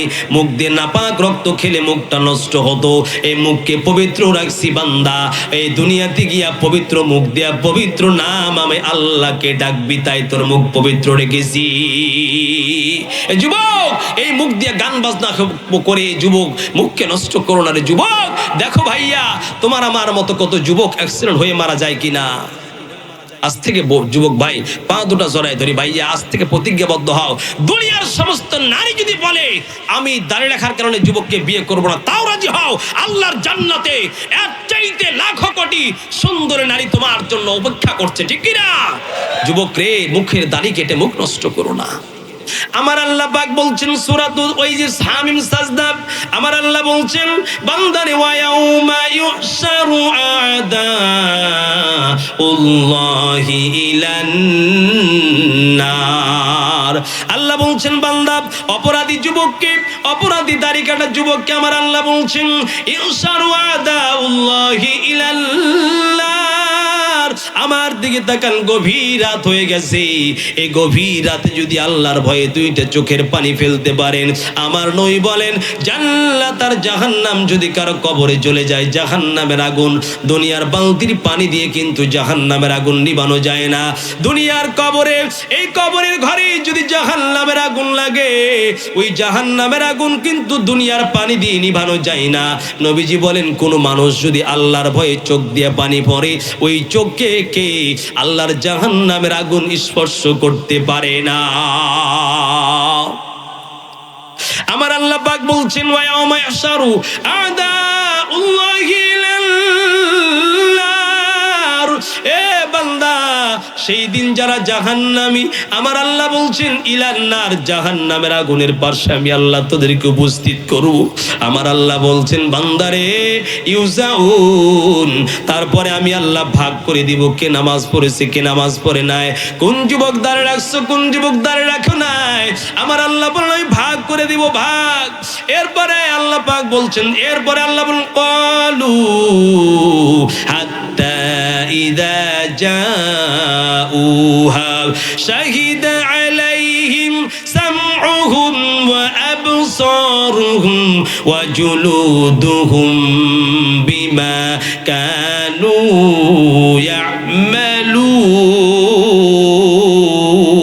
ইয়ামালুন। আল্লাহ পাক বলেন সূরা হামিম আস-সাজদা 24 নম্বর আর 20 নম্বর আয়াতে আল্লাহ পাক বলছেন বান্দা খবরদার, এ মাধুপাড়া এলাকার যুবক ভাই, হাত দুটা গাদাও রে যুবক। আমি তোমাকে ভালো মহব্বত করে বলি রে ভাইয়া, দিলের মহব্বত আমাদের কম নাই, বহুত দূর থেকে আসলাম রে ভাইয়া এই প্রত্যন্ত বর্ডার এলাকায়। এ ভাই আজকে কবরের দিকে তাকা, তোমার দাদাও কিন্তু ছিল তোমার মতো কত বাহাদুর। ওই দাদার কবরে দেখো রে ভাই, আজকে দাদার কবরে কিন্তু কত কীট পতঙ্গ ঘোড়া ঘাস খাই আছে না। ওই কবরের উপরে তাকা দেখেন, ও পদ্মার আলের মা তাকা দেখেন কবরের দিক, এত এই ক্লান্ত গলাটাও ব্যথা করে প্রতিদিন মাহফিল করতে করতে, তারপরে এই গলা নিয়ে বলি, রে ভাইয়া যদি পাও দুটো আগে দাও, তোমার পা ধরে আমি সালাম করতে রাজি রে ভাই। তারপরও বলি, বলো তো যুবক, হাত ছেড়ে বলো, আজ থেকে আর নামাজ ছাড়বো না। একটু হাত দুটা দেখায় আল্লাহকে। কেন রে যুবক? বাড়িতে দেখো ওই মসজিদের খাটলা, মসজিদে একটা মরণ খাটি আছে। কে যুবক দাঁড়ায় বলতে পারেন, ওই যুবক ভাই বলতে পারেন, কে আমার বাড়ির মসজিদের ওই মরণ খাটলা আমার বাড়িতে আসবে না? আছে কি কেউ? এমন কেউ পৃথিবীর নাই, কেউ বলতে পারবে না ওই মসজিদের খাটলা কিন্তু আমার কাছে আসবে না। এ যুবক রে, এত সুন্দর চেহারাও কিন্তু থাকবে না রে ভাইয়া। যেই মুখটাকে বারবার দাড়ি কেটে কত ফেয়ার লাভলি মালিশ করে মুখটাকে সুন্দর করো রে যুবক, এই মুখকে সুন্দর করো না। যদি আমল করো তারপর দেখো কালা চামড়া হলেও কিন্তু আল্লাহর নূর চমকাবে, ঠিক কিনা? এ যুবক রে, পা দুটা ধরে বলি রে ভাইয়া, আমার আল্লাহ বলছে এত সুন্দর হাত কার জন্য? কার? এই সুন্দর হাত কিন্তু তোর না। আমার আল্লাহ পাক বলেন ওই আয়াতের মধ্যে, সূরা হামিম সাজদার 20 নম্বর আয়াতে আমার আল্লাহ বলছেন, বান্দা খবরদার, এ বান্দা তাকা দেখ, আমার আল্লাহ বলেন, হাত্তা ইদা জাউহা শাহিদা আলাইহিম, যখন জাহান্নামের পারে তোমাকে না হবে, হাতগুলির ব্যাপারে আল্লাহ বলছেন শাহিদা আলাইহিম। শাহিদা মানে সাক্ষ্য দেওয়া, আলাইহিম মানে বিপরীত সাক্ষ্য দিবি। আল্লাহ বলছেন শাহিদা আলাইহিম সামউহুম ওয়া আবসারুহুম ওয়া জুলুদুহুম বিমা কানু ইয়ামালুন। আমার আল্লাহ পাক বলছেন সামউহুম মানে তোমার কানগুলি আছে, কান, ওয়া আবসারুহুম তোমার চোখ, ওয়া জুলুদুহুম তোমার হাতের চামড়া, যেই হাতের চামড়াতে বান্দার এই শীতের দিনে ফেটে যেন না যায়। কত ফেয়ার লাভলি দিলা, কত গ্লিসরিন ব্যবহার করলা রে যুবক। এ যুবতী বোন, আল্লাহর কথা কি মনে পড়ে না? কোন মাওলা এত সুন্দর চেহারা দিল? কত মানুষের দুইটা চোখ নাই, আমাকে আল্লাহ চোখ কি জন্য দিল? আল্লাহ বলছেন বান্দা, এই চামড়া, এই যে দেহ, হাত পা কিছুই কিন্তু তোমার থাকবে না। আল্লাহ বলেন সামউহুম তোমার কান্নগুলি, ওয়া আবসারুম তোমার চোখগুলি, ওয়া জুলুদুহুম তোমার চামড়াগুলি। কিয়ামতের ময়দানে আল্লাহ বান্দাকে দাঁড় করার পর বলবে, বান্দা তুই জাহান্নামী। আমার আল্লাহ বলছেন জাহান্নামী। আল্লাহ যখন বান্দাকে বলবে, কত বান্দা আছে যারা দুনিয়ায় ভালোভাবে চলছে, সেই দিন কিন্তু বলবে, আল্লাহ আমি কেন জাহান্নামে গেলাম? আল্লাহকে বলবে, আল্লাহ কেন জাহান্নামে গেলাম? আমার আল্লাহ বলবে, বান্দা তোরা বললাম দেখ, তোরা বললাম এই জাহাজ নাই, জাকাত নাই। ওই বান্দা সেদিন চিৎকার করে আমার আল্লাহকে বলবে, রে মালিক, ও আমার আল্লাহ, এই অপরাধগুলি আমি করি নাই, নামাজ আমি পড়েছি, কিন্তু তোমার ফেরেশতারা ভুল লিখেছে, আমি আজকে মানতে চাই না। আল্লাহকে ডাক দিয়ে বলবে, আল্লাহ যদি আমার প্রাণের কেউ কাছের একজন সাক্ষী দেয় মানবো। দেখবেন না, কারণ আমি যদি মামলা হয় চোর চুরি করছে, চোখের সামনে সাক্ষ্য নাই, যার কারণে মানতে চায় না, আছে না নাই? জোরে বলেন। সেই দিন আপনারা আপন সন্তান, ওই যে একজন গিয়া ডাকতেছে, বা অমুক ভাই বাড়িতে আছেন, আব্দুল সাত্তার ভাই বাড়িতে আছেন, বাড়ি থেকে বলছে, স্ত্রী বলছে নাই নাই নাই। ছোট সন্তানটা বলছে, মা আমি তো একটু আগে দেখলাম বাবা শুয়ে রয়েছে। হয় না এমন? তখন চোখের সামনে কি একটা লজ্জিত হতে হয়। আমার আল্লাহ বলছেন জাহান্নামীকে আল্লাহ জাহান্নামী যখন দিবি, জাহান্নামী বলবেন, রব্বুল আলামিন আমি জাহান্নামের কাজ করে নাই, তোমার ফেরেশতা ভুল লিখেছে। আল্লাহ, আমার আল্লাহ ডাক দি বলবি, বান্দা তুমি আজকে কি হলে মানতে পারো, কি হলে মানতে চাও? ওই বান্দা ডাক দি বলবি, রে আল্লাহ, যদি আমার আপন কেউ সাক্ষ্য দেয় তাহলে আমি আজকে মানবো। আপন তো কেউ কাউকে চিনবে না। আমার আল্লাহ বলবে, বান্দা তোমার হাত যদি সাক্ষ্য দেয় তাহলে তুমি মানবা, তোমার পা যদি সাক্ষ্য দেয় তাহলে কি তুমি মানবা? বান্দা বলবে, হ্যাঁ, আমার হাত যদি আমার পক্ষে সাক্ষী দেয় মানবো। বান্দা মনে করবে আমার হাত কি আমার বিপক্ষে যাবে? বলবে সেদিন বান্দা চিন্তা করবে। আমার আল্লাহ পাক বলেন সূরা ইয়াসিন 23 নম্বর পারার 65 নম্বর আয়াতে আল্লাহ বলে, বান্দার এই হাত কার জন্য? এই হাতের জন্য জন্য কত চুরি করলি, এই হাতের জন্য কত ডাকাতি করলি, এই হাতের জন্য গভীর রাত্রে অন্যের পুকুরে গিয়া মাছ ধরলি, এমন যুবক আছে না নাই? আপনার এলাকায় নাই আশা করি। কত চাকরিজীবী আছে না নাই? এই হাতকে খুশি রাখতে গিয়া, হাতের খাবার ঠিক রাখতে গিয়া লাল কলম দিয়া ঘুষ নিছে না নাই? কত যুবক আছে সুদের টাকা নিছে না নাই? জোরে বলেন। আল্লাহ পাককে বলবেন, আল্লাহকে অপরাধগুলি আমি করি নাই। আল্লাহ পাক বলবেন, তোমার আপন যদি হাত সাক্ষ্য দেয় মানবা। বান্দা ভাববে আমার হাত কি আমার বিপক্ষে যাবে? কি মনে করেন হাত কি আপনার বিপক্ষে সাক্ষ্য দিবে না নাই? আল্লাহ পাকের কোরআনকে জিজ্ঞেস করি, কোরআন রে হাত, আমার হাত কি আমার বিপক্ষে যাবে? আল্লাহ বলেন সূরা ইয়াসিন 23 নম্বর পারার 65 নম্বর আয়াতে আল্লাহ বলেন, আল ইয়াউমা নাখতিমু আলা আফওয়াহিহিম ওয়া তুকাল্লিমুনা আইদিহিম ওয়া তাশহাদু আরজুলুহুম বিমা কানু ইয়াকসিবুন। আল্লাহ পাক বলবে, বান্দা দাঁড়াও দাঁড়াও, তোমার হাত তোমার পক্ষে সাক্ষ্য দিবে। আজকে তোমার মুখটা বন্ধ করে দিব, হাতগুলি তোমার পক্ষে সাক্ষ্য দিবে। বান্দা তোমার বিপক্ষে সাক্ষ্য দিবে, পা তোমার বিপক্ষে সাক্ষ্য দিবে। বান্দা পায়ের হাতের সাক্ষ্য দেখে চিৎকার করে বলবে, এ পা কেন আমার বিপক্ষে সাক্ষ্য দিলি? সেই দিন আল্লাহ পাক, সেই দিন কিয়ামতের মাঠে আল্লাহ বলেন, হাত পা চামড়াগুলি যখন আপনার পক্ষে সাক্ষ্য দিবে, এই চামড়া দিয়ে যুবক রে কত যুবতীর সাথে হারাম রিলেশন করেছে রে যুবক। এ যুবক, এই দুনিয়ার পচা দুর্গন্ধযুক্ত যুবতী হারাম রিলেশন ছেড়ে দাও। তুমি যদি ফজরের নামাজে সুন্নাতের নামাজ পড়ো, 2 রাকাত সুন্নাতের নামাজ, আমার আল্লাহ বলে, বান্দা এই দুনিয়ার হুরগেলমান পচা দুর্গন্ধ, দেখো দুনিয়ার সুন্দরী বউ হলেও অসুস্থ হলে দেখা যায় না। দেখো বান্দা মুখে গন্ধ খুলে পাশে যাওয়া যায় না। বান্দারে মুখে দুর্গন্ধ এমন বউ পাবি না। যদি এই দুনিয়ার মহিলাগুলি ছেড়ে যদি আল্লাহর সঙ্গে প্রেম করো, জান্নাতের লোভে যদি ফজরের নামাজ পড়ো, আল্লাহ বলে, বান্দা 2 রাকাত ফজরের নামাজ, 2 রাকাত ফজরের নামাজ আছে না? পড়েন তো আপনারা, জামাতে পড়ার আগে 2 রাকাত ফজরের নামাজ। দুনিয়াতে আপনি কিছুই পান নাই, টাকা নাই, গাড়ি নাই, বাড়ি নাই। পৃথিবীর সবচেয়ে বড় ধনী কে জানেন তো? Bill Gates. এর এত টাকা, যদি ইচ্ছে করে আপনার দেশকে 10 বার কিনবে। বিল গেটস, টাকার অভাব নাই। এ কৃষক বাইরে টাকা নাই, কিছুই নাই, তারপরও আপনি একদিন যদি আপনি ফজরের 2 রাকাত সুন্নাত নামাজ পড়তে পারেন, আমার নবীজি বলেন, সালাতু ফজরিন ক্বাবলা রাকাতিল ফজরি, নবীজি বলেন, কেউ যদি 2 রাকাত সুন্নাতের নামাজ পড়তে পারো বান্দা, ফজরের জামাতে নামাজ পড়ার আগে, ওই নামাজটার কত দাম, কত দাম। নবীজি বলছেন, খায়রুম মিনাদ দুনিয়া মা ফিহা। এই বান্দা কিছুই তোমার নাই, বান্দারে আফসোস করবেন না রে পঞ্চগড় এলাকার যুবক ভাইরা, আমার পদ্মার আলের মায়েরা, এই কৃষক ভাইরা, আপনার ঘরে টাকা নাই তাও চিন্তা করবেন না। 2 রাকাত ফজরের নামাজ যদি আপনি পড়তে পারেন জামাতে পড়ার আগে, নবীজি বলেন, এই দুনিয়ার মধ্যে যত সম্পদ আছে, দুনিয়ার মধ্যে যত সূর্য আছে, দেখো এই সূর্যটা দুনিয়ার চাইতে কিন্তু 13 লক্ষ গুণ বড় সূর্যটা। এ বান্দা, গ্যালাক্সি আছে, নেহারিকা আছে, কত বড় বড় চন্দ্র আছে, সূর্য আছে রে বান্দা। নবীজি বলেন, বান্দারে এই তুমি 2 রাকাত নামাজ পড়ছো, ফজরের মাত্র 2 রাকাত নামাজ, আর অন্য নামাজ বাদই দিলাম।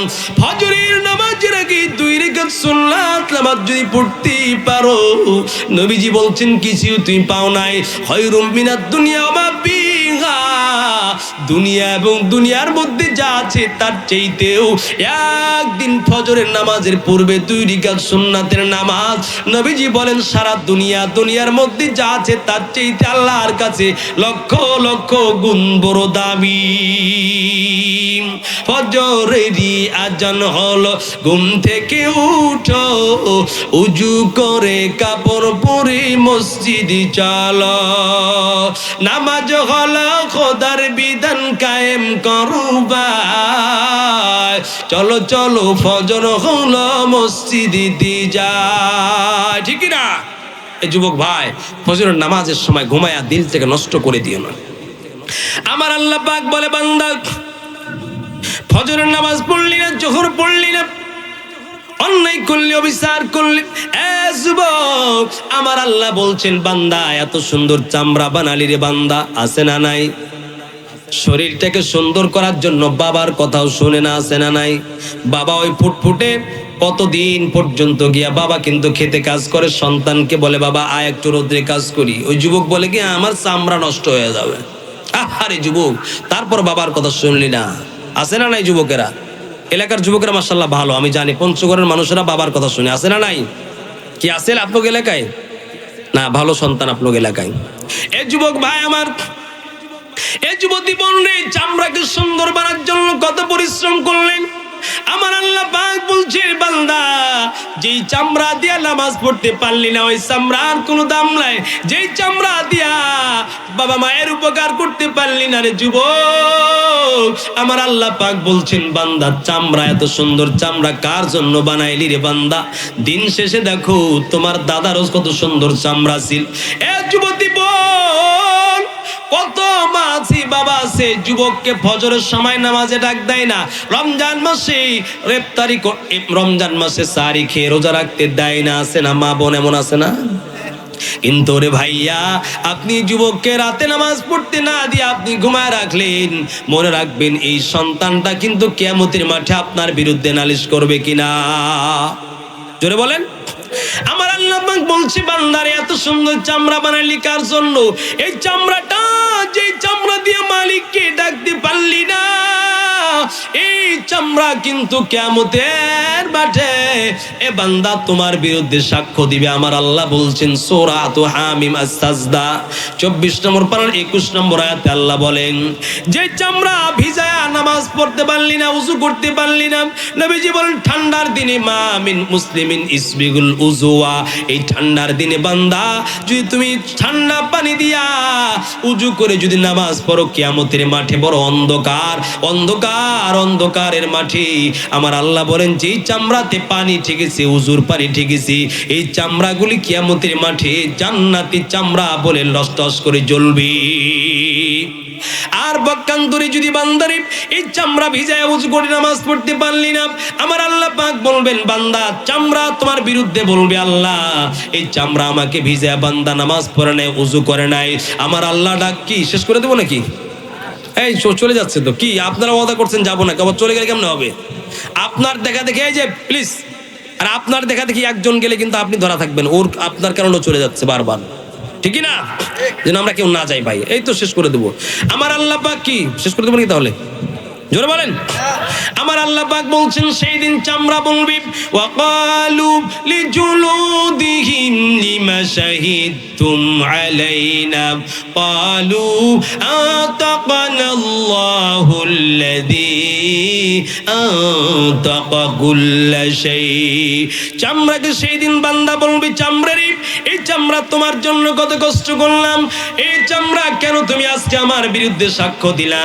চামড়া সেই দিন চিৎকার করে বলবে ক্বালু আনতাকানাল্লাহুল্লাযী আনতাকা কুল্লা শাই।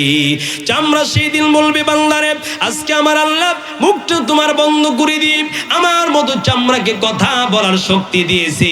এ ভাইয়া আপনার চামড়া কিন্তু আপনার বিরুদ্ধে সাক্ষ্য দিবে সেই দিন। চামড়া সেই দিন বলবে বান্দা আমাকে কিছু বলে লাভ নাই। ক্বালু আনতাকানাল্লাহুল্লাযী আনতাকা কুল্লা শাই। যেই দিন তোমার মুখকে কথা বলার আল্লাহ সুযোগ করে দিয়েছেন, এমনি আমার আল্লাহ চামড়াকে আমাকে কথা বলার সুযোগ করে দিয়েছে।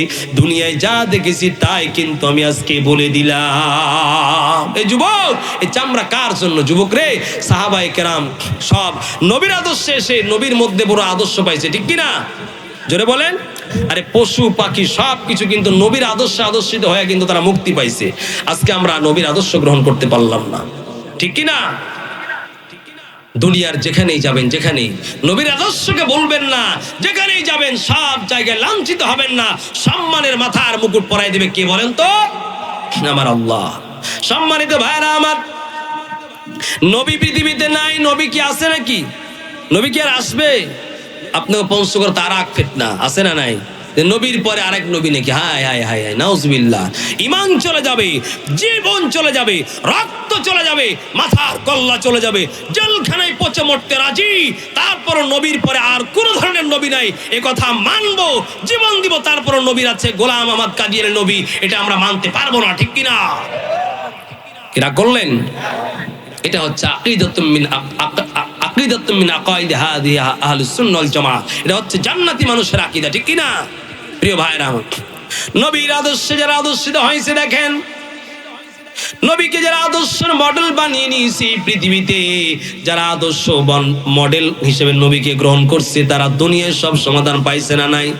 আমার আল্লাহ পাক বলছেন, বান্দা ওই যে ফজরের নামাজ আযান হচ্ছে, ফজরের নামাজ আযানের সময় বান্দারে তুমি না ঘুমায় থেকে যদি নামাজ পড়তে পারো, নবীজি বলেন মান সাল্লা সালাতাল ইশা ফি জামাতিন, কেউ যদি এশারের নামাজ জামাতের সাথে পড়ে, আবার সারা রাত যদি বান্দা ঘুমায় থাকে, আবার যদি ফজরের নামাজ বান্দা নামাজ যদি জামাতে পড়তে পারে, নবীজি বলেন সারা রাত ঘুমালে যত নেকি হয়, এ বান্দা সারা রাত নামাজ পড়লে যত নেকি হবে, ফজর আর এশারের নামাজ যদি জামাতে পড়তে পারো, পুরা ঘুমটা আমার আল্লাহর নামাজের মতো তোমার নেকি লিখে দিবেন।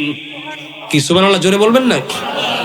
এই দুনিয়াতে যারা নবীকে পুরো আদর্শ মানছে, তারা কিন্তু জীবনে সফল হয়েছে। আমার দিকে তাকান প্রিয় ভাইরা আমার, পশু পাখি জীবজন্তু যত যা কিছু ছিল, নবীকে আদর্শ মেনে কিন্তু তারা দুনিয়াতে সুখী হয়েছে না নাই?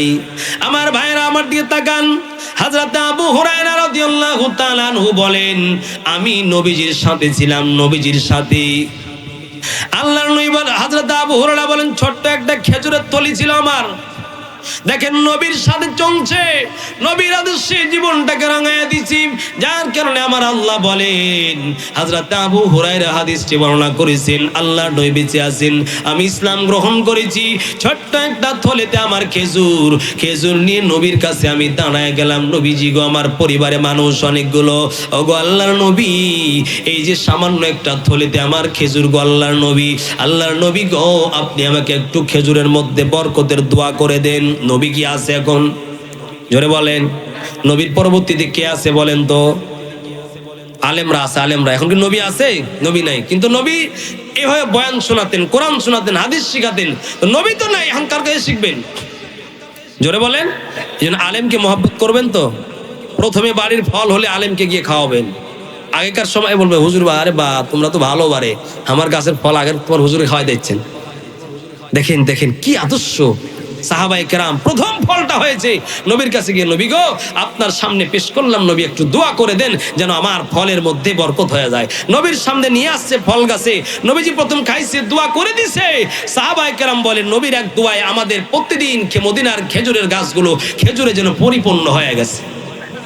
হযরত আবু হুরায়রা বলেন, এই জন্য নবী নাই, মসজিদের ইমাম আছে, মসজিদের ইমামকে মহাব্বত করে প্রথম খাবারটা দিবেন, ফলটা দিবেন, আগেকার মা বোনরা দিত, ঠিক কিনা? আরে আমি হুজুর হিসেবে বলতেছি না, বরকত নিবেন, এটা বরকতের জন্য দোয়া করে নিবেন। হযরত আবু হুরায়রা বরকত দেখেন, সুনানে তিরমিজি 3839 নম্বর হাদিস।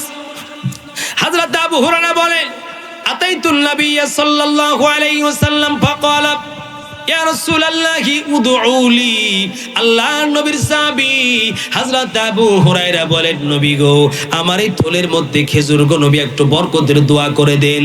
আল্লাহর নবীর সাহাবী হযরত আবু হুরায়রা বলেন, নবীর কাছে নিয়ে আসলাম, নবীজি বরকতের জন্য আমাকে ডাক দিলেন, বললেন, আবু হুরায়রা, ও আবু হুরায়রা, এদিকে নিয়ে আসো।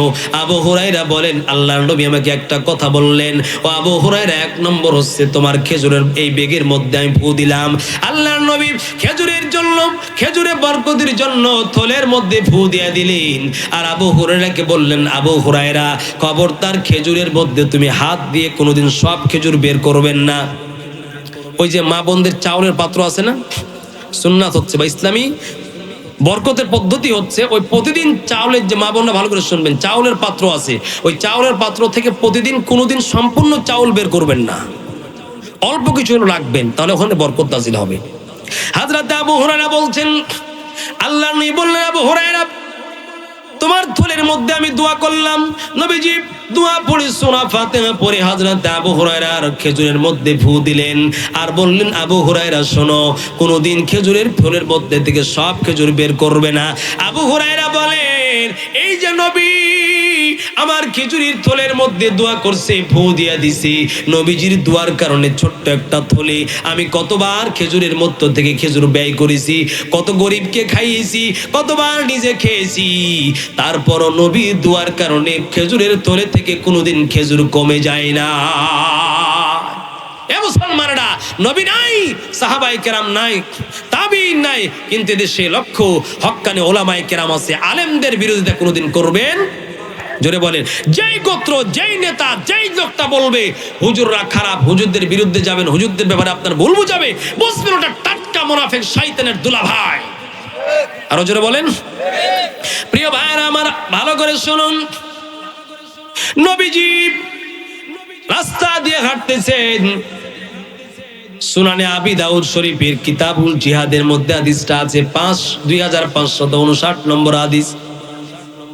হযরত আব্দুল্লাহ ইবনে জাফর বলেন নবীজির সঙ্গে আমি ছিলাম, আরদাফানি রাসূলুল্লাহ সাল্লাল্লাহু আলাইহি ওয়াসাল্লাম খালফাহু যাতা ইয়াউমিন, আল্লাহ নবী আমাকে, ওই যে আপনারা মহিষ গরুতে চড়েন না দুইজনের সাথে, পিঠের উপরে আগে চড়তো, হযরত আব্দুল্লাহ ইবনে জাফর বলেন আল্লাহর নবী আমাকে তার ঘোড়ার পিছনে বসালেন, তারপরে বললেন আবু জাফর, ও আব্দুল্লাহ ইবনে জাফর শোনো, আমি তোমাকে কিছু হাদিস বলছি, কাউকে বলবে না।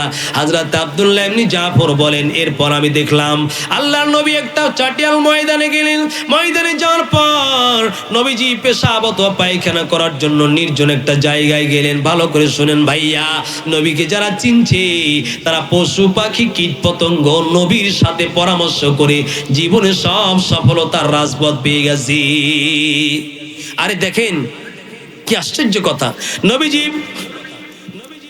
খেজুরের বাগানের মধ্যে গিয়ে নবীজি নিজে একটু প্রয়োজন সারার জন্য গেলেন। ফাইদা জামালুন, নবীজি দেখলেন ছোট্ট একটা উট, উটের বাচ্চা নবীজিকে দেখে চোখের পানি ছেড়ে ছেড়ে কাঁদতেছে। সহিহ বুখারী শরীফ, তিরমিজি শরীফের সহিহ বিশুদ্ধ হাদিস। আল্লাহর নবী বলেন ফাইদা জামালুন, আমাকে দেখে উটটা দৌড়ায় আসলো, দৌড়ায় এসে আমি নবীকে বললেন নবীজি যদি অনুমতি দেন কয়েকটা কথা বলবো। নবী তো উটের ভাষা বুঝতেন না।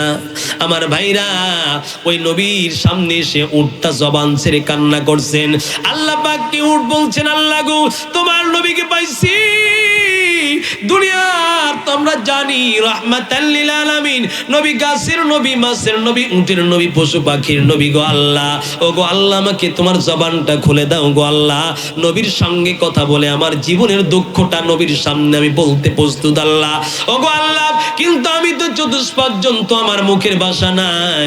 আবার আল্লাহ উটকে কথা বলার মতো আল্লাহ শক্তি দিয়া দিলেন, উটটা আজরে কান্না করতেছেন আর উটটা যেন নবীর দিকে তাকায়।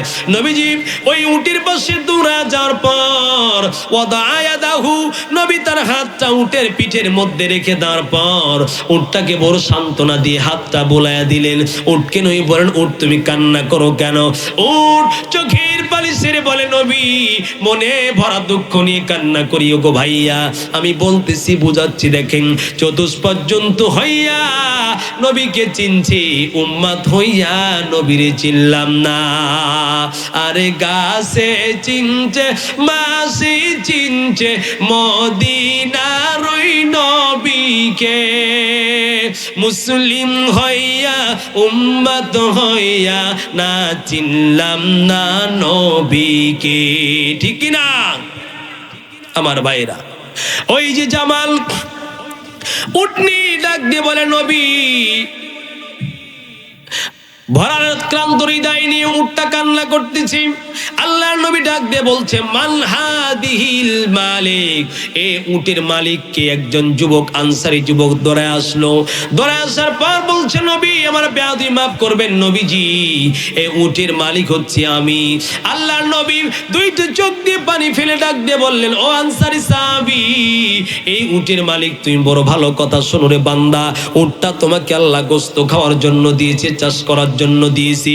খবরদার মনে রাখবি চতুষ্পাদ জন্তু হলেও এই চতুষ্পাদ জন্তুর হক যদি আদায় না করো, কিয়ামতের ময়দানে চতুষ্পাদ জন্তুটা তোমার বিরুদ্ধে সাক্ষ্য প্রদান করবে, তোমার বিরুদ্ধে আল্লাহর কাছে গিয়ে মামলা দায়ের করবে। ঠিক কি না? আপনাদের গরু ছাগল আছে না? ওই যে আগেকার যুবক, আগেকার মুরব্বীরা হাল হাল বাইতো না এই গরু দিয়ে, ছাগল দিয়া, গরু দিয়া, এখন তো নাই বাবাজি। ওই গরুর আপনি দুধ দহন করছেন, খাবার দেন না, আছে না নাই? ছোট্ট বাচ্চাটা, ছোট্ট গরুর বাচ্চাটা বেলার 12টা বেজে গেছে, এত নিষ্ঠুর, তাকে দুধ পান করতে দেয় না, দুধ দহন করে না, আছে না নাই? এমন খারাপ কাজ করবেন না। ওই যে পশু পাখি আছে, অনর্থক একটা পশুকে আপনি ঢিল দিয়ে মেরে হত্যা করে দিলেন, আছে না নাই? গাছের বাসায় পাখির বাচ্চা, মা কান্না করতেছে, পাখির বাচ্চা নিয়ে মা বিলাপ করতেছে, ছোট্ট সন্তান পাখির বাচ্চাটুকু নিয়ে আপনি কেটে খাচ্ছেন, আছে না নাই? এর যুবক, আমার আপনার মা, আমার আপনার প্রতি যত দয়া, ওই পাখির মা পাখির প্রতিও কিন্তু এমন দয়া, আছে না নাই? আমার ভাইরা বলছিলাম, নবীকে দেখে উটটা কান্না জুড়ে দিল। আল্লাহর নবী বললেন, ও সাহাবী, এই উট তোমার, তুমি তার গোশত খাবার, তাকে তুমি কাজ করবা উট দিয়া, কিন্তু মনে রাখবা এই উটটা আমার কাছে নালিশ করছে রে সাহাবী। আজ কয়দিন হয়ে গেল এই উটের দ্বারা তুমি কাজ করাই নিচ্ছ, কিন্তু কয়দিন হয়ে গেল উটকে তুমি খাবারও দাও না, বেশি বেশি কাজ করাও। মনে রাখবা এই উটকে যদি খাবার না দাও, পশু পাখিকে যদি খাবার না দাও, তোমার অধীনস্থ পশু পাখি কি কিয়ামতের মাঠে আল্লাহর কাছে গিয়ে মামলা দায়ের করবি। দেখেন, নবীর সামনে একটা উট কথা বলে সমাধান হয়ে গেছে। এজন্য ভাইয়া, যেখানে যাবেন আল্লাহকে মানবেন তো, নবীর আদর্শ মানবেন তো। মসজিদ থেকে বের হবেন, নবীর আদর্শ আছে। রাস্তা দিয়ে হাঁটবেন, নবীর আদর্শ আছে। মা বোন পর্দার আড়াল থেকে বলছি রে মা, এ মা, আপনার মেয়ে আছে, সন্তান আছে, আছে না নাই? মেয়েটা যুবতী হচ্ছে, মেয়েটাকে বোরকা পরার অভ্যাস আপনাকে লেখা আছে না নাই? নাই। আরে ভাইয়া দেখেন, আপনি একটা যুবক মানুষ, খালি তো বললে বলবেন যে হুজুর রাব্বো মহিলাদের কিছু করতে দেয় না, শুধু বস্তাবন্দি করতে বলে। একটু আপনার দিল থেকে জিজ্ঞেস করেন, আপনি যখন যুবক ছিলেন, একটা যুবতী মেয়ে রাস্তা দিয়ে হাঁটলে আপনার মনের মধ্যে উথাল পাতাল হয়েছে না? আবার আপনার মেয়েটা এখান থেকে পড়তে যাচ্ছে, ভার্সিটিতে যাচ্ছে, কলেজে যাচ্ছে, আপনার মেয়ে মুখটা খোলা রেখে যাচ্ছে, শত যুবক দেখে আপনার বোনকে দেখে, আপনার মেয়েকে দেখে কিন্তু সে দেখেন তার অন্তরের আত্মা, অন্তরটাকে ঠান্ডা করছে, আছে না না এলাকার মধ্যে?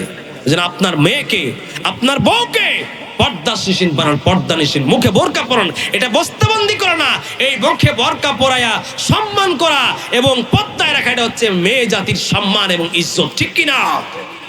আপনার আমার মেয়ে স্কুলে যাচ্ছে, আবার হেডমাস্টার নাকি এলাকার মধ্যে আছে, অনেক জায়গায় আমরা দেখছি যে যুবতী মেয়ে মুখে হেজাব পরে গেলে, বোরকা পরে গেলে তাকে স্কুলে ঢুকতে দেয় না, আছে না নাই? ওই মাস্টারকে আমরা বলতে চাই, এ মাস্টার সাহেব, আমার আপনার রক্তে ভিজানো টাকা দিয়ে, ট্যাক্সের টাকা দিয়ে, কৃষকদের রক্ত পানি করা টাকা দিয়ে মাস্টারের বেতন দেওয়া হয়, ওই মাস্টারকে অধিকার কে দিয়েছে একটা হেজাব পরে একটা মেয়ে গেলে তাকে স্কুলে ঢুকতে দেবে না? আছে না নাই? আরে এটা তো বস্তাবন্দি করা না, আমার আপনার মেয়ের ইজ্জত, আমার আপনার মেয়ের ইজ্জত যে স্কুলের মাস্টার, হেডমাস্টার রাখতে জানে না, বোরকা পরে আসতে দেবে না, ওই স্কুলে আপনার মেয়েকে পড়ার দরকার নেই। কি জোরে বললেন না? ভাইয়া, আপনি পর্দানিশীন বানান, পর্দানিশীন, বুঝেন তো একটু? আমার আপনার মেয়ে যা স্কুলে যাচ্ছে আপনি পড়ান, কিন্তু একটা পর্দানিশীন বানান। আর এত পরে লাভ কি মেয়েদেরকে? এত পরে লাভ কি? আমার আপনার চোখের আড়ালে, আপনি জানেন বয়সন্ধি 18, 17, এগুলো হচ্ছে পাগল বয়স। আপনার মেয়ে পঞ্চগড় স্কুলে গিয়ে কত কিছু করছে, আপনি তো জানেন না। আজকাল যুগ তো অনেক খারাপ, ছেলে মেয়ে তাড়াতাড়ি বিয়ে দিয়ে দিন, এখানেই সমাধান রয়েছে, ঠিক কিনা? আরে মেয়েকে চাকরি করতে হবে কে বলছে? আপনার তো ঘুরে উদ্দেশ্য ওটাই, আপনি একটা ভালো জামাই দেখে বিয়ে দিবেন। এত লেখাপড়ার কি করার কি দরকার? কি আবার কালকে বলবেন হুজুর পড়ার বিরুদ্ধে? না, পড়ার বিরুদ্ধে না। পড়ার বিরুদ্ধে হবো কেন? আমার আপনার স্কুলে দেখেন কি অবস্থা চলতেছে। হাই হাই হাই মুসলমান, প্রিয় ভাইয়েরা আমার, রাগ করবেন না। কালকে থেকে যারা এখানে আছেন মনের মধ্যে প্রতিজ্ঞাবদ্ধ হয়ে যান।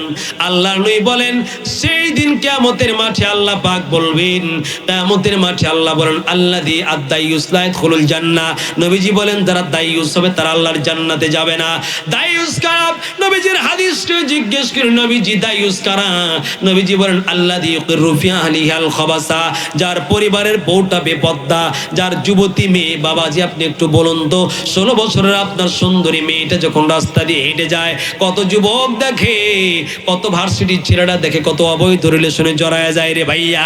এ ভাইয়া, নবীজি বলছেন যার ঘরের বউটা বেপর্দা, যার স্বামী, যার স্ত্রী বিপর্দা, যার আপন মেয়ে বিপর্দা, যার ছেলের বউ বিপর্দা, নবী বলেন সে হচ্ছে দায়ুস। আর দায়ুসের জন্য আল্লাহ চিরতরে জান্নাতকে হারাম করে দিয়েছেন। রাগ করলেন নাকি? আপনি তাবলীগ করেন, আবার সকালবেলা বলে হুজুর আমি 500 আমি তসবিহ জপি, একটু দোয়া করুন, আমার মেয়েটা রাজশাহী বিশ্ববিদ্যালয়ে চান্স পেয়েছে। হাই হাই হাই রে যুবক, একটু আমরা নিজেকে বুঝাই। আরে মুসলমান জাতির ঐতিহ্য হচ্ছে আমার মুসলিম নারী পর্দায় থাকবে, আমার মুসলিম নারী কোরআন তেলাওয়াত করবে। দুর্ভাগ্য মুসলমানদের জন্য। প্রিয় ভাইরা আমার, রাগ করার কিছু নেই। আপনার মেয়েকে, আপনার বউকে একটু পর্দা নিশান বানাবেন তো ইনশাআল্লাহ।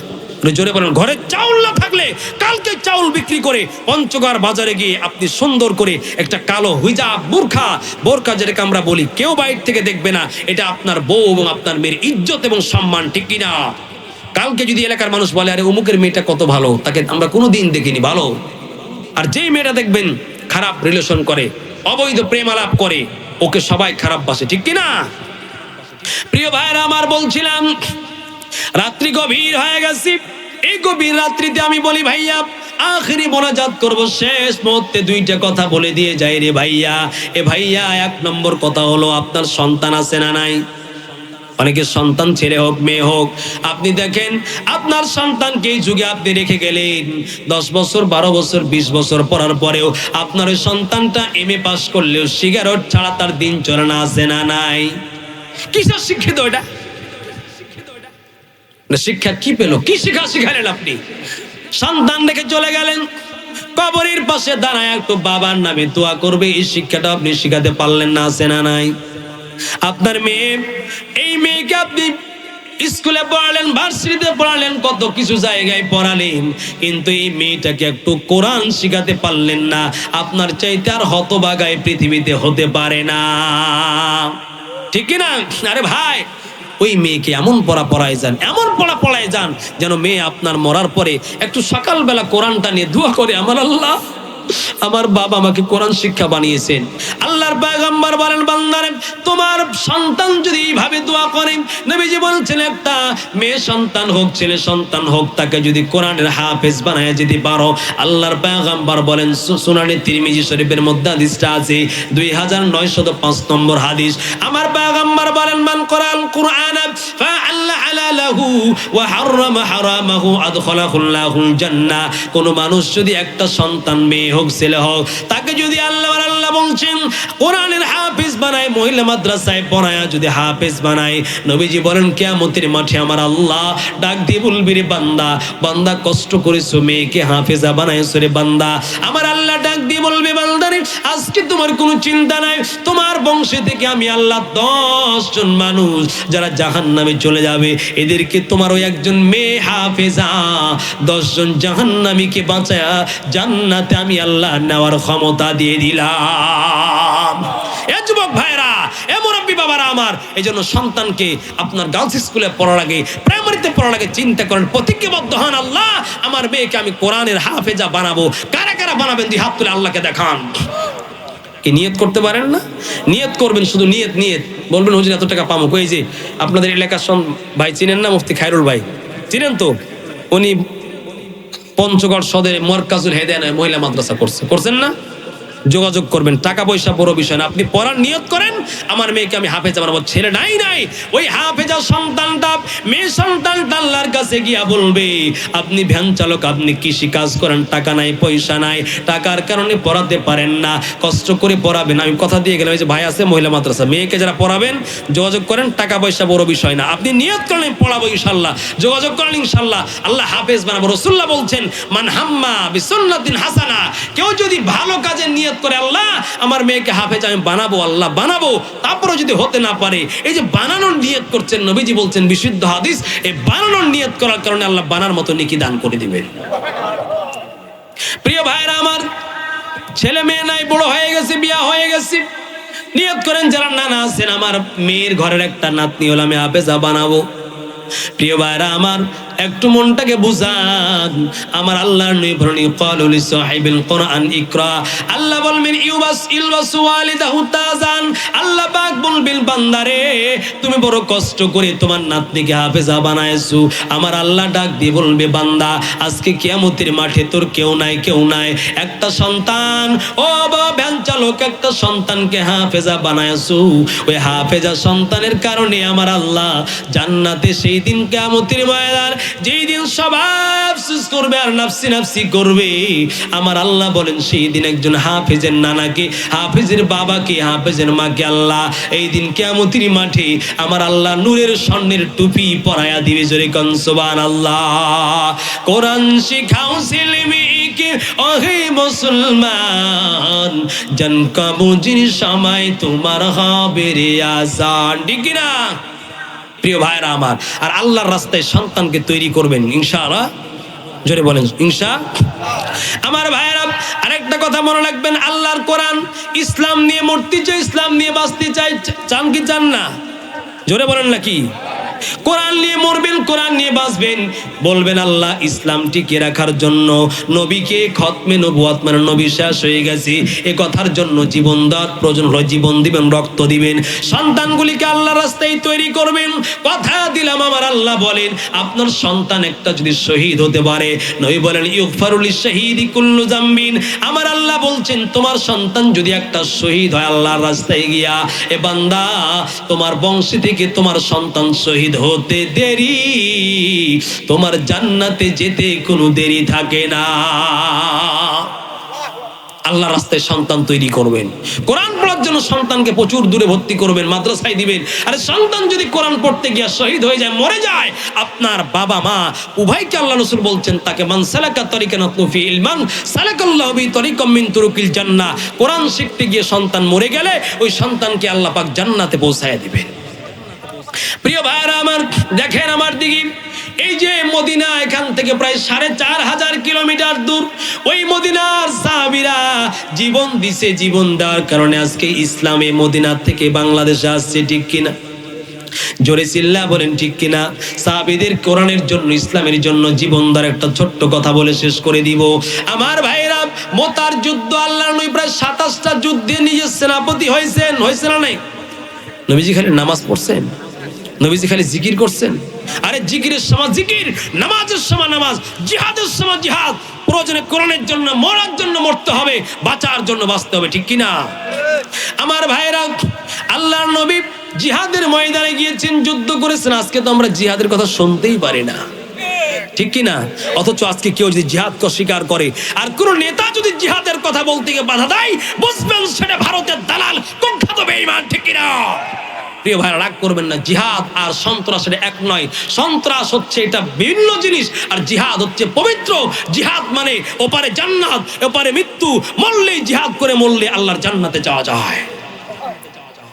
নামাজ যতদিন থাকবে, সূর্য যতদিন ডুববে উঠবে, জিহাদের বিধান ততদিন থাকবে।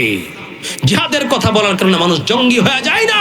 জিহাদ হচ্ছে সেটা যেটা হচ্ছে পবিত্র কোরআন সুন্নাহর বিধান, আল্লাহর বিধান। ভাইরা আমার, লক্ষ্য রাখবেন, জিহাদের কথা বললে সে জঙ্গি হয় না, খারাপ হয় না। যে এর মুখ দিয়ে জিহাদের কথা বের হয়, বুঝবেন সেটা খাঁটি আল্লাহওয়ালা, আল্লাহর রাসূলের সৈনিক। ঠিক কিনা প্রিয় ভাইরা আমার? নবীজি জিহাদের ময়দানে যাবেন, মোতার প্রান্তরে যুদ্ধ হবে। মাত্র 3000 সাহাবী, 3000 সাহাবী নিয়ে রোমান সৈন্যবাহিনীর সাথে যুদ্ধ হবে। ভাইরা আমার, 1 লক্ষ রোমান সৈন্যবাহিনী, তারা কাফের মুশরিকরা। নবীর ইসলামকে মিটায় দিবে, কোরআনের বিধান এই পৃথিবীতে রাখবেন। আল্লাহর নবী ঘোষণা করলেন, কেসো সাহাবীরা, মোতার প্রান্তরে যুদ্ধ হবে, রোমান সৈন্যদের বিরুদ্ধে যুদ্ধ হবে। ওরা 1 লক্ষর বেশি সৈন্যবাহিনী আসছে, হাতে অস্ত্র নিয়ে আসছে, ঘোড়া নিয়ে আসছে, বাহিনী নিয়ে আসছে। নবীর সাহাবীরা চিরদিন দুর্বল, চিরদিন গরিব মানুষ, সব সংখ্যায় অনেক কম। মাত্র 3000 সাহাবী দাঁড়িয়ে গেলেন। 3000 সাহাবী, কয় হাজার? 3000 সাহাবী দাঁড়িয়ে গেলেন। মানুষেরা পাশ থেকে বলে, হাই হাই, 1 লক্ষ হচ্ছে রোমান বাহিনী, আরে 3000 সাহাবী 1 লক্ষর বিরুদ্ধে গিয়ে কি করবে? আপনারা কি তাই বিশ্বাস করেন? আরে মনে রাখবেন, মুসলিম জাতি কোনোদিন রক্ত দিয়া নড়ে না, লাঠির জোরে লড়ে না। লড়ে কার? আল্লাহর প্রতি অবিচল বিশ্বাস এবং আস্থা রেখে আল্লাহর বলে বলিয়ান হয়ে লড়ছে। উহুদ, বদর, খন্দক আমাদের সাক্ষী। মুসলমান নিজের শক্তিতে লড়ে না, সংখ্যায় মোরা কম হলো আল্লাহ আছেন আমাদের সাথে। একজন মুসলিম বাহিনীর সাথে 100 জন কাফের বেঈমান টিকতে পারে না। আমার ভাইয়েরা, মোতার পান্তরে যুদ্ধ শুরু হয়ে গেল। আল্লাহর নবী 3 জন সাহাবীকে সেনাপতির দায়িত্ব দিলেন। প্রথম সেনাপতি বানায় দিলেন হযরতে যায়েদ ইবনে হারেসাকে। প্রথম দ্বিতীয় 3 জনকে একত্রিত করে আল্লাহর নবী বললেন, যাও রে সাহাবীরা, মোতার প্রান্তরে যুদ্ধ শুরু হবে, দিল থেকে নরম করবেন।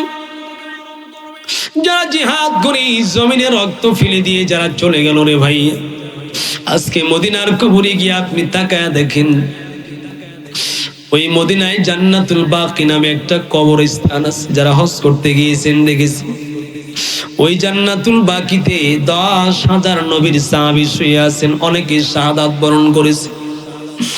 একজন হাজী সাহেব সেদিন এসে বললেন, হুজুর, জান্নাতুল বাকিতে গেলাম, হযরতে উসমান রাদিয়াল্লাহু তাআলা শুয়ে আছে। উসমানের কবরের পাশে যাওয়ার পর হুজুর গো, যখন উসমানের কবরের পাশে গেলাম, শরীরটা এমন ঠান্ডা হয়ে গেল, মনে হলো আমি আর এই পৃথিবীতে নাই। হাতগুলো আমার কাজ করে না, বডিটা আমার নীরব নিস্তব্ধ হয়ে গেছে উসমান গনির কবরে যাওয়ার পর। আরবিতে লেখা আছে, ইংরেজিতে লেখা আছে, কবরু হাজাল কবর উসমান আল গনি। উসমান গনির কবরে লেখা আছে, পাথর দিয়ে খোদাই করে লেখা আছে। সাহাবী বললেন, উসমানের কবরে যখন দাঁড়ালাম, সঙ্গে সঙ্গে শরীরটা যেন ঠান্ডা হয়ে গেল, বরদাস্ত করতে পারলাম না, কারণ উসমান একজন শহীদ। আমি বললাম, হাজী সাহেব, কেন শরীরটা ঠান্ডা হয়ে গেল? আবেগটা হারিয়ে চোখের পানি যেন ফটফট করে পড়তেছে। বললেন, হুজুর, বুঝতে পারলাম না। জান্নাতুল বাকি 10,000 কবরের পাশে আমি যখন গেলাম, অনেক সাহাবীর কবরের পাশে দাঁড়ালাম, দিলটা ঠান্ডা হলো না, রক্তটা আমার ঠান্ডা হয়ে গেল না, হাতগুলি আওয়াজ হলো না। কিন্তু উসমানের কবরের পাশে যখন দাঁড়ালাম, অটোমেটিক গো আমার হাতটা যেন ঠান্ডা হয়ে গেল। আবেগটা বুঝতে পারলাম না, দিলে এটা আমার নরম হয়ে গেল, চোখ দিয়ে যেন পানি পড়া আরম্ভ করলো। আমি বললাম, হাজী সাহেব, ওই জান্নাতুল বাকি, ওই জান্নাতুল বাকিতে উসমান শুয়ে আছে গো হাজী সাহেব। আপনি কি জানেন, ওই উসমান যে কবরে শুয়ে আছে, উসমান এখনো মরে নাই, উসমান আল্লাহর কবরে জীবিত শুয়ে আছে। জোরে বলেন সুবহানাল্লাহ। বলবেন, হুজুর, উসমান তো মারা গেছে, আপনি বললেন জীবিত কেন? কোরআনের দলিল আমি বলছিলাম, কারণ উসমান গনি রাদিয়াল্লাহু তাআলা আনহু খেলাফতের দায়িত্ব পেয়েছেন। মনে রাখবেন, পৃথিবীতে যত বেশি পরিমাণ ক্ষতি করেছে ইসলামের, তাদের নাম হলো কিন্তু মুনাফিক। এখনো বাংলার জমিনে নামাজ পড়ে টুপি আছে, দাঁড়িয়ে আছে, এখনো দেখবেন শত সহস্র হাজার হাজার মুনাফিক আছে না নাই? আমার ভাইয়েরা, হযরতে উসমান কোরআন পড়তেছেন, কাফিররা দেখবেন যারা প্রতিপক্ষ শত্রুপক্ষ, উসমান নবীর আদেশে উমর রাদিয়াল্লাহু তাআলা আনহুর পরামর্শে খেলাফতের দায়িত্ব নিয়েছেন। মুনাফিকরা বরদাস্ত করতে পারে না, উসমান কোরআন তেলাওয়াত করছেন।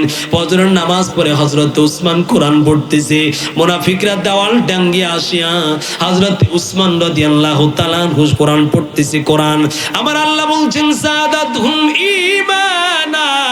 কোরআন তা পড়া হইলে, যেই জায়গায় কোরআন পড়া হয়, কোরআনের আওয়াজ পেয়ে যারা মুমিন, তাদের ঈমানটা বেড়ে যায়। আর যারা মুনাফিক, তারা জ্বলে ছারখার হয়ে যায়। উসমানকে হত্যা করতে আসছেন যারা মুমিন, তারা কোরআনুল কারীমের আওয়াজ, কোরআনের আওয়াজ পাইলেন, উসমান কোরআন পড়তেছে গো, যারা মুমিন তারা চলে গেলেন, না না, উসমানকে হত্যা করব না, কারণ উসমান হলো আল্লাহর নবীর জামাই, কোরআন পড়তেছে, চলে গেল। যারা মুনাফিক, উসমান রাদিয়াল্লাহু তাআলা আনহু কোরআন পড়তেছে, উসমান কোরআন পড়তেছে, পিছন দিক থেকে মুনাফিকের বাচ্চারা এসে উসমানের গর্দানে আমার কোরআন পড়তেছে, উসমানের গর্দানে তরবারির আঘাত করলে উসমানের তাজা রক্ত ফিনকি দিয়া ওই কোরআনের কপির উপরে পড়ে গেল। রে ভাইয়া, আজকেও আপনি আপনাকে মিথ্যা কথা বলার জন্য আসি নাই। উসমানের শরীর থেকে রক্ত পড়ে যেই কোরআনে পড়েছি, আজও কোরআনটা মদিনার জাদুঘরে আছে। ডক্টররা বলে ওই উসমানের কোরআন শরীর থেকে যেই রক্তটা ঝরে কোরআনের পরে পড়েছে, ওই রক্তটা আজও মরে নাই, জীবিত আছে। ওই হাজী সাহেবকে বললাম, হাজী সাহেব জানেন কেন?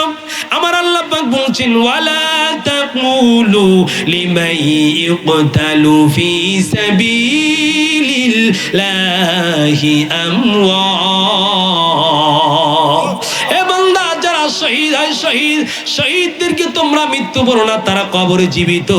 আমি বললাম, হাজী সাহেব, ওয়া উসমান রাদিয়াল্লাহু তাআলা আনহু শহীদ হয়েছে, উসমান কবরে শুয়ে আছে, উসমান কবরে জীবিত শুয়ে আছে, কারণ তিনি শহীদ। হাজী সাহেব বললেন, হুজুর, হ্যাঁ হুজুর, যখন উসমানের কবরে দাঁড়ালাম, আবেগ ধরে রাখতে পারলাম না, কান্না জুড়ে দিলাম। আমার ভাইরা, কত সাহাবীরা শহীদ হয়ে জান্নাতুল বাগিতে শুয়ে আছে। আমার আপনার সন্তান যদি দিন কায়েমের জন্য শহীদ হয়, মনে রাখবেন আপনি একজন জান্নাতি বাবা। আমার ভাইরা, আল্লাহর নবী মুতার প্রান্তরে যুদ্ধ করতে যাবেন। মুতার প্রান্তরে যুদ্ধ হবে, মুসলমানদের সংখ্যা মাত্র 3000, কাফেরদের সংখ্যা আরো বাবা আমার 1 লক্ষর চাইতেও বেশি। আল্লাহর নবী ঘোষণা করলেন, হযরতে যায়েদ ইবনে হারেসা, আমার যায়েদ ইবনে হারেসাকে আল্লাহর নবী সেনাপতির দায়িত্ব দিয়ে দিলেন। সেনাপতির দায়িত্ব দেওয়ার পর বললেন, যায়েদ, তুমি যদি মুতার প্রান্তরে গিয়ে দিন কায়েমের জন্য গিয়ে যদি মুতার প্রান্তরে শহীদ হয়ে যাও রে যায়েদ ইবনে হারেসা, তোমার পরে আমি পরামর্শ দিলাম, তোমার পরে আমার চাচাতো ভাই জাফর ইবনে আবি তালেব তোমার পরে সেনাপতির দায়িত্ব পালন করবে, প্রধান কমান্ডার হবে। যায়েদ ইবনে হারেসা, তুমি যদি মরে যাও, জাফর ইবনে আবি তালেব আমার চাচাতো ভাই সেনাপতির দায়িত্ব পালন করবে। তুমিও যদি মারা যাও, শহীদ হয়ে যাও, হযরত আব্দুল্লাহ ইবনে রাওহা রাদিয়াল্লাহু তাআলা আনহু সেনাপতির দায়িত্ব পালন ঘোষণা অনুযায়ী চলে গেলেন। আল্লাহর নবী বিদায় দিলেন, আর হযরত জাফরের গায়ে হাত দিয়ে বললেন, জাফর, তুমি আমার চাচাতো ভাই, আমার মনটা বলে তুমি শাহাদাতের যুদ্ধের ময়দানে গিয়ে শহীদ হবে। হযরত জাফর ইবনে আবি তালেব চাচাতো ভাই নবীর দিকে তাকায়, বলে, নবীজি দোয়া করবেন, মুতার প্রান্তরে যাব, আমি যেন শহীদ হয়ে চলে যেতে পারি। আল্লাহর নবীর চাচাতো ভাই হযরত জাফর রাদিয়াল্লাহু তাআলা আনহু আপন বিবিকে আসমা রাদিয়াল্লাহু তাআলা আনহাকে বললেন, আসমা রে, যুদ্ধের ময়দানে চলে গেলাম, আমি আর ফিরবো কিনা জানি না। আমার 2 জন সন্তান, এই 2 জন সন্তানকে তুমি আমার পরে মুজাহিদ আকারে তুমি গড়ে তুলবে রে আসমা। নবীজি স্বামী চলে গেলেন। প্রচন্ড রণক্ষেত্রে গিয়া যুদ্ধের ময়দানে যুদ্ধ শুরু হয়ে গেল। হযরত যায়েদ ইবনে হারেসা ওই মুতার প্রান্তরে শহীদ হয়ে গেলেন, প্রধান কমান্ডার শহীদ হয়ে গেল। আল্লাহর নবীর পরামর্শ অনুযায়ী হযরত জাফর ইবনে আবি তালেব সেনাপতির দায়িত্ব পালন করা শুরু করলেন। কালিমার পতাকা নিয়ে হযরত জাফর ইবনে আবি তালেব নবীজির চাচাতো ভাই, ঘোড়া বীর দর্পী বীর বিক্রমী হযরত জাফর ঘোড়াটা রণাঙ্গনে তাড়িয়ে গিয়ে কাফেরদের মধ্যে চলে গেল। তার তরবারি দিয়ে লক্ষ শত কাফেরকে দ্বিখণ্ডিত করে জাহান্নামে পাঠিয়ে দিলেন। হযরত জাফর ইবনে আবি তালেব ডান হাত কেটে গেল, ডান হাত কেটে গিয়ে মাটিতে ঝুলে পড়ে গেছে, মাত্র ডান হাতটা চামড়ার সাথে লেগে আছে। আল্লাহ, হযরত জাফর বাম হাত, ডান হাতটা কেটে গেছে, চামড়ার সঙ্গে লেগে আছে। হযরত জাফর বলেন, এই হাত দিয়ে কি করব? আমার নবীর ইসলাম যদি না থাকে বেঁচে থাকার কোনো দরকার নেই। জাফর রাদিয়াল্লাহু তাআলা আনহু জোরে টান দিয়ে চামড়াটাকে হাত থেকে ফেলে দিল। হাতটা জমিনের মধ্যে পড়ে ছটফট করতেছে। হযরত জাফর ইবনে আবি তালিব বাম হাতে তরবারি নিয়ে যুদ্ধের ময়দানে দৌড়ে চলে গেলেন। যুদ্ধ করতেছেন, বাম হাতটা কেটে পড়ে গেল। আল্লাহর নবীর সাহাবী হযরত জাফর শহীদ হয়ে যাবেন। মাত্র 2 পা দিয়ে ইসলামের কালিমার পতাকা নিয়ে যুদ্ধ করতেছে, ডান হাত শহীদ হয়ে গেল, বাম হাত শহীদ হয়ে গেল। হযরত জাফর বলেন, সাহাবায়ে কেরাম দৌড়ে আসছে, ও ভাই জাফর, তুমি তো শহীদ হয়ে গেলে, 2 হাত চলে গেল। সাহাবী বলেন আমি তাকিয়ে দেখলাম আল্লাহর নবীর চাচাতো ভাই হযরত জাফর ডান হাত কেটে পড়ে গেল, বাম হাত কেটে পড়ে গেল। আল্লাহর নবী সাহাবী জাফর বললেন, ও সাহাবীরা, মদিনার মসজিদে নবীজি শুয়ে আছে, বসে আছে, আমার সালামটা নবীর কাছে পৌঁছায় দিও আর বলে দিও জাফরের দুই হাত কেটে পড়ে গেছে, তারপরও কালিমার পতাকা মাটিতে পড়তে দেই নাই, দুই হাত আর দুই হাত কেটে পড়ে গেছে, আমার দাঁত দিয়ে কালিমার পতাকা আমি ধরে রয়েছি। হযরত জাফর শহীদ হবেন, শহীদ হচ্ছেন। আল্লাহর নবী মসজিদে নববীতে বসে আছে, নবীজি সাহাবীদের নিয়ে বসে আছেন। হঠাৎ করে নবীজি বললেন ওয়ালাইকুমুস সালাম, ওয়ালাইকুমুস সালাম বললেন। সাহাবীরা বললেন, নবী গো, কেন আপনি ওয়ালাইকুমুস সালাম বললেন? নবীজি বললেন, ও আমার সাহাবীরা, তোমরা জানো না, আমি দেখতে পাচ্ছি, আমার আল্লাহ আমাকে খবর দিলেন গো, আমার চাচাতো ভাই জাফর মুতার প্রান্তরে শহীদ। ওই শহীদ জাফর মুতার প্রান্ত থেকে আমি নবীকে সালাম দিয়েছে, জিবরাইল মুতার প্রান্ত থেকে আমি নবীর কাছে জাফরের সালামটা পৌঁছায় দিয়েছি। আল্লাহর নবী হযরত জাফর রাদিয়াল্লাহু তাআলা আনহুর বাড়িতে চলে গেলেন সকালবেলা। ছোট্ট দুইটা সন্তান আর ওই বিবি আসমা জাফরের স্ত্রী বাড়ির মধ্যে বসা। নবীজি সকালবেলা ফজরের নামাজ পড়ে গেল। নামাজ পড়ে যাওয়ার পর আসমাকে ডাক দিয়ে বললেন, আসমারে মনে কষ্ট নিও না রে আসমা। আল্লাহর নবী ওই জাফরের দুইটা সন্তানকে কাছে নিয়ে হাত দুটা বুলাইয়া দিয়ে বললেন, চাচা, তোমার বাবা ওই যে মোতার প্রান্তরে যুদ্ধ করতে গিয়া তোমার বাবা জাফর শহীদ হয়ে গেছে, মনে বড় কষ্ট নিবা না। আমি রাআইতু আবা জাফর, রাআইতু জাফর ইবনে আবি তালিব, আমি জাফর ইবনে আবি তালিবকে দেখলাম, আমার চাচাতো ভাই জাফরকে দেখলাম, আল্লাহর জান্নাতে জাফর দুইটা পাখির ডানা নিয়ে জান্নাতে ঘোরাফেরা করছে। এই জন্য জাফরকে বলা হয় জাফর ইবনে জাফর আত-তাইয়ার, মানে যিনি জান্নাতে উঠতেছেন।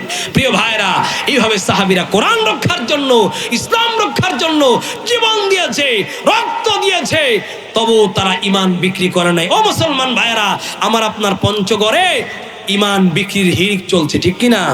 কেউ কাদিয়ানীদের কাছে 10 টাকা পেয়ে ঈমান বিক্রি করছে। খ্রিস্টান মিশনারি আপনার বাড়ি বাড়ি এসে 120টা আয়াত তারা পেশ করছে। এ মুসলমানরা শোনো, ইসলাম মানলে জান্নাত পাওয়া যাবে না, খ্রিস্টান হয়ে যাও, সোজা জান্নাতে চলে যাবে।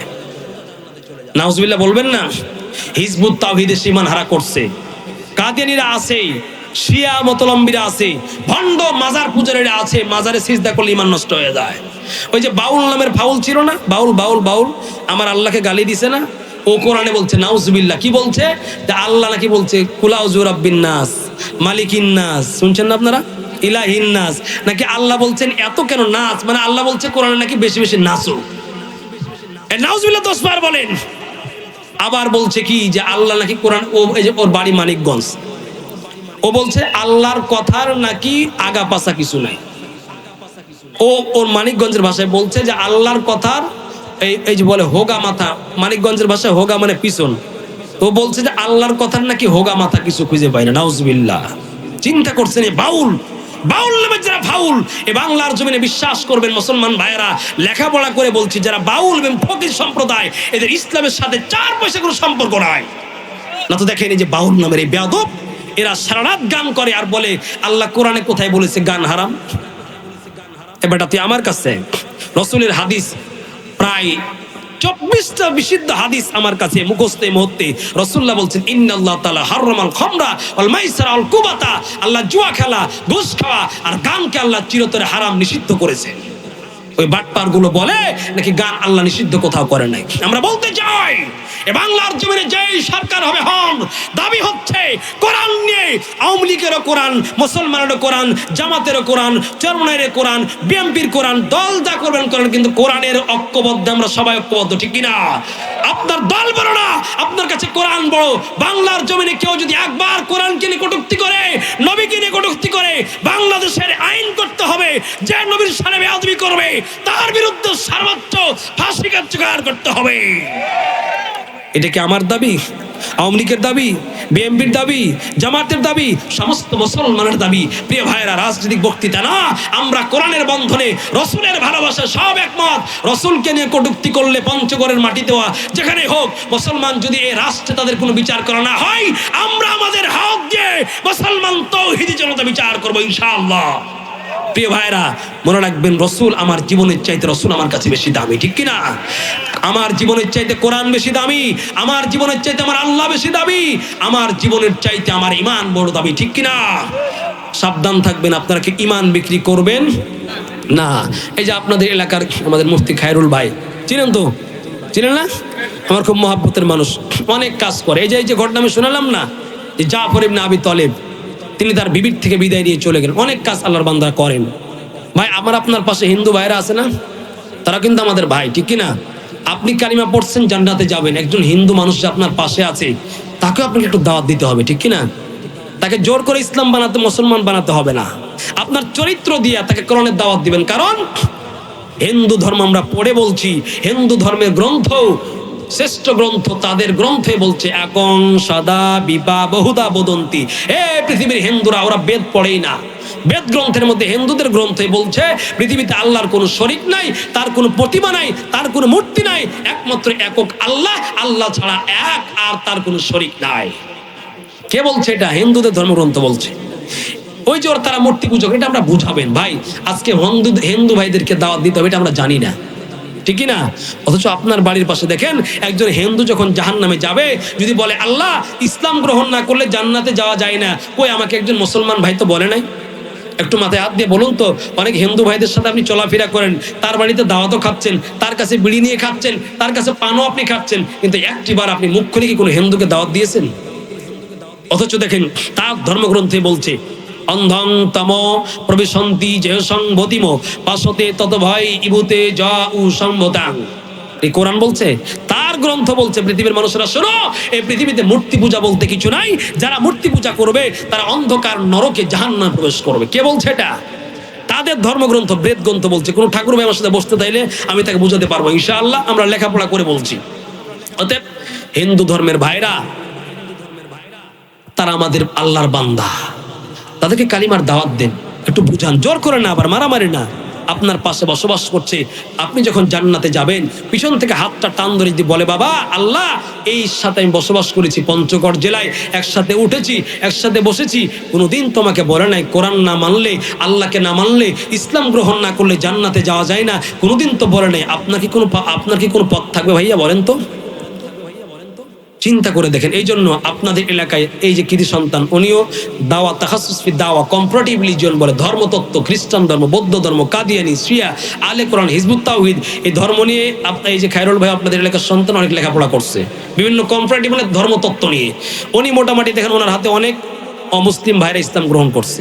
এই যে গতকালকের কথা তিনি বললেন, আস্তে আস্তে বললেন, ভাই আমি যখন একজন এই আপনাদের এই যে আটোয়ারি, তাই না, আটোয়ারি এলাকার এক ভাই ইসলাম গ্রহণ করছে, তাদের হাতে ইসলাম গ্রহণ করছে। ইসলাম গ্রহণ করার পরে তার পরিবার থেকে, আমরা কাউকে ইসলাম গ্রহণ করে জোর করে না, বুঝায়া, দলিল দিয়া।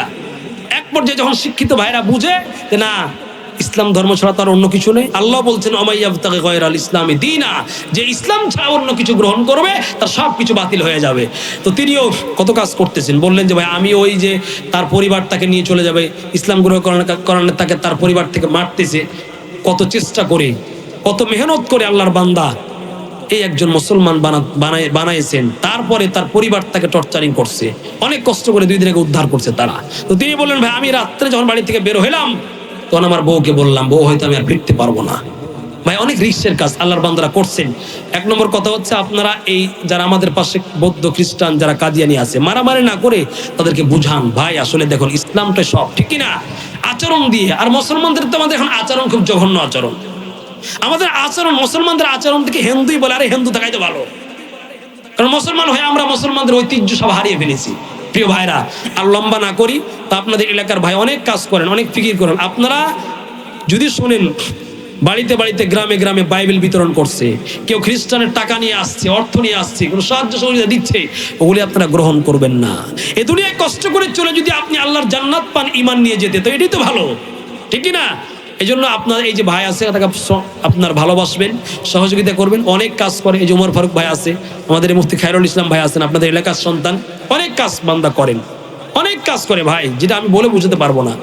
অনেক বড় বড় কাজ, সাহায্য সহযোগিতা, মানুষের ইসলাম, মানুষের ইমান হেফাজতের জন্য অনেক কাজ করে ভাই। ওই যে আপনারা দেখছেন না, এখন হিন্দু ছেলেরা, হিন্দু যুবকেরা আপনার মেয়েকে ঘর থেকে বের করে নিয়ে গিয়ে বিয়ে করছে, হয় না এমন? দেখছেন না, শুনছেন না? আমার আপনার মেয়ে যাচ্ছে কলেজে পড়তে, কিন্তু ওই যে মোবাইল জহামত উঠছে, ওই যে বড় বড় ফোন, টাচ ফোন। এখন আপনার মেয়েটা ঘরের মধ্যে থেকে যা ইচ্ছা তাই করতে পারে, পুরো পৃথিবী তার হাতে। ওই আপনার মেয়ে দেখেন মেসেঞ্জারে সম্পর্ক করতে করতে কোন হিন্দু ছেলের সাথে সম্পর্ক হয়েছে। আর মুসলমান এখন হিন্দু ইসকন যে একটা দল, নাম শুনছেন না? জোরে বলেন না। এদের উদ্দেশ্য হচ্ছে মুসলমান নারীদেরকে প্রেমের ফাঁদে আবদ্ধ করে, ঘর থেকে বের করে মুসলমান মেয়েদেরকে বিয়ে করে আমরা তাকে হিন্দু বানাবো, বানাচ্ছে।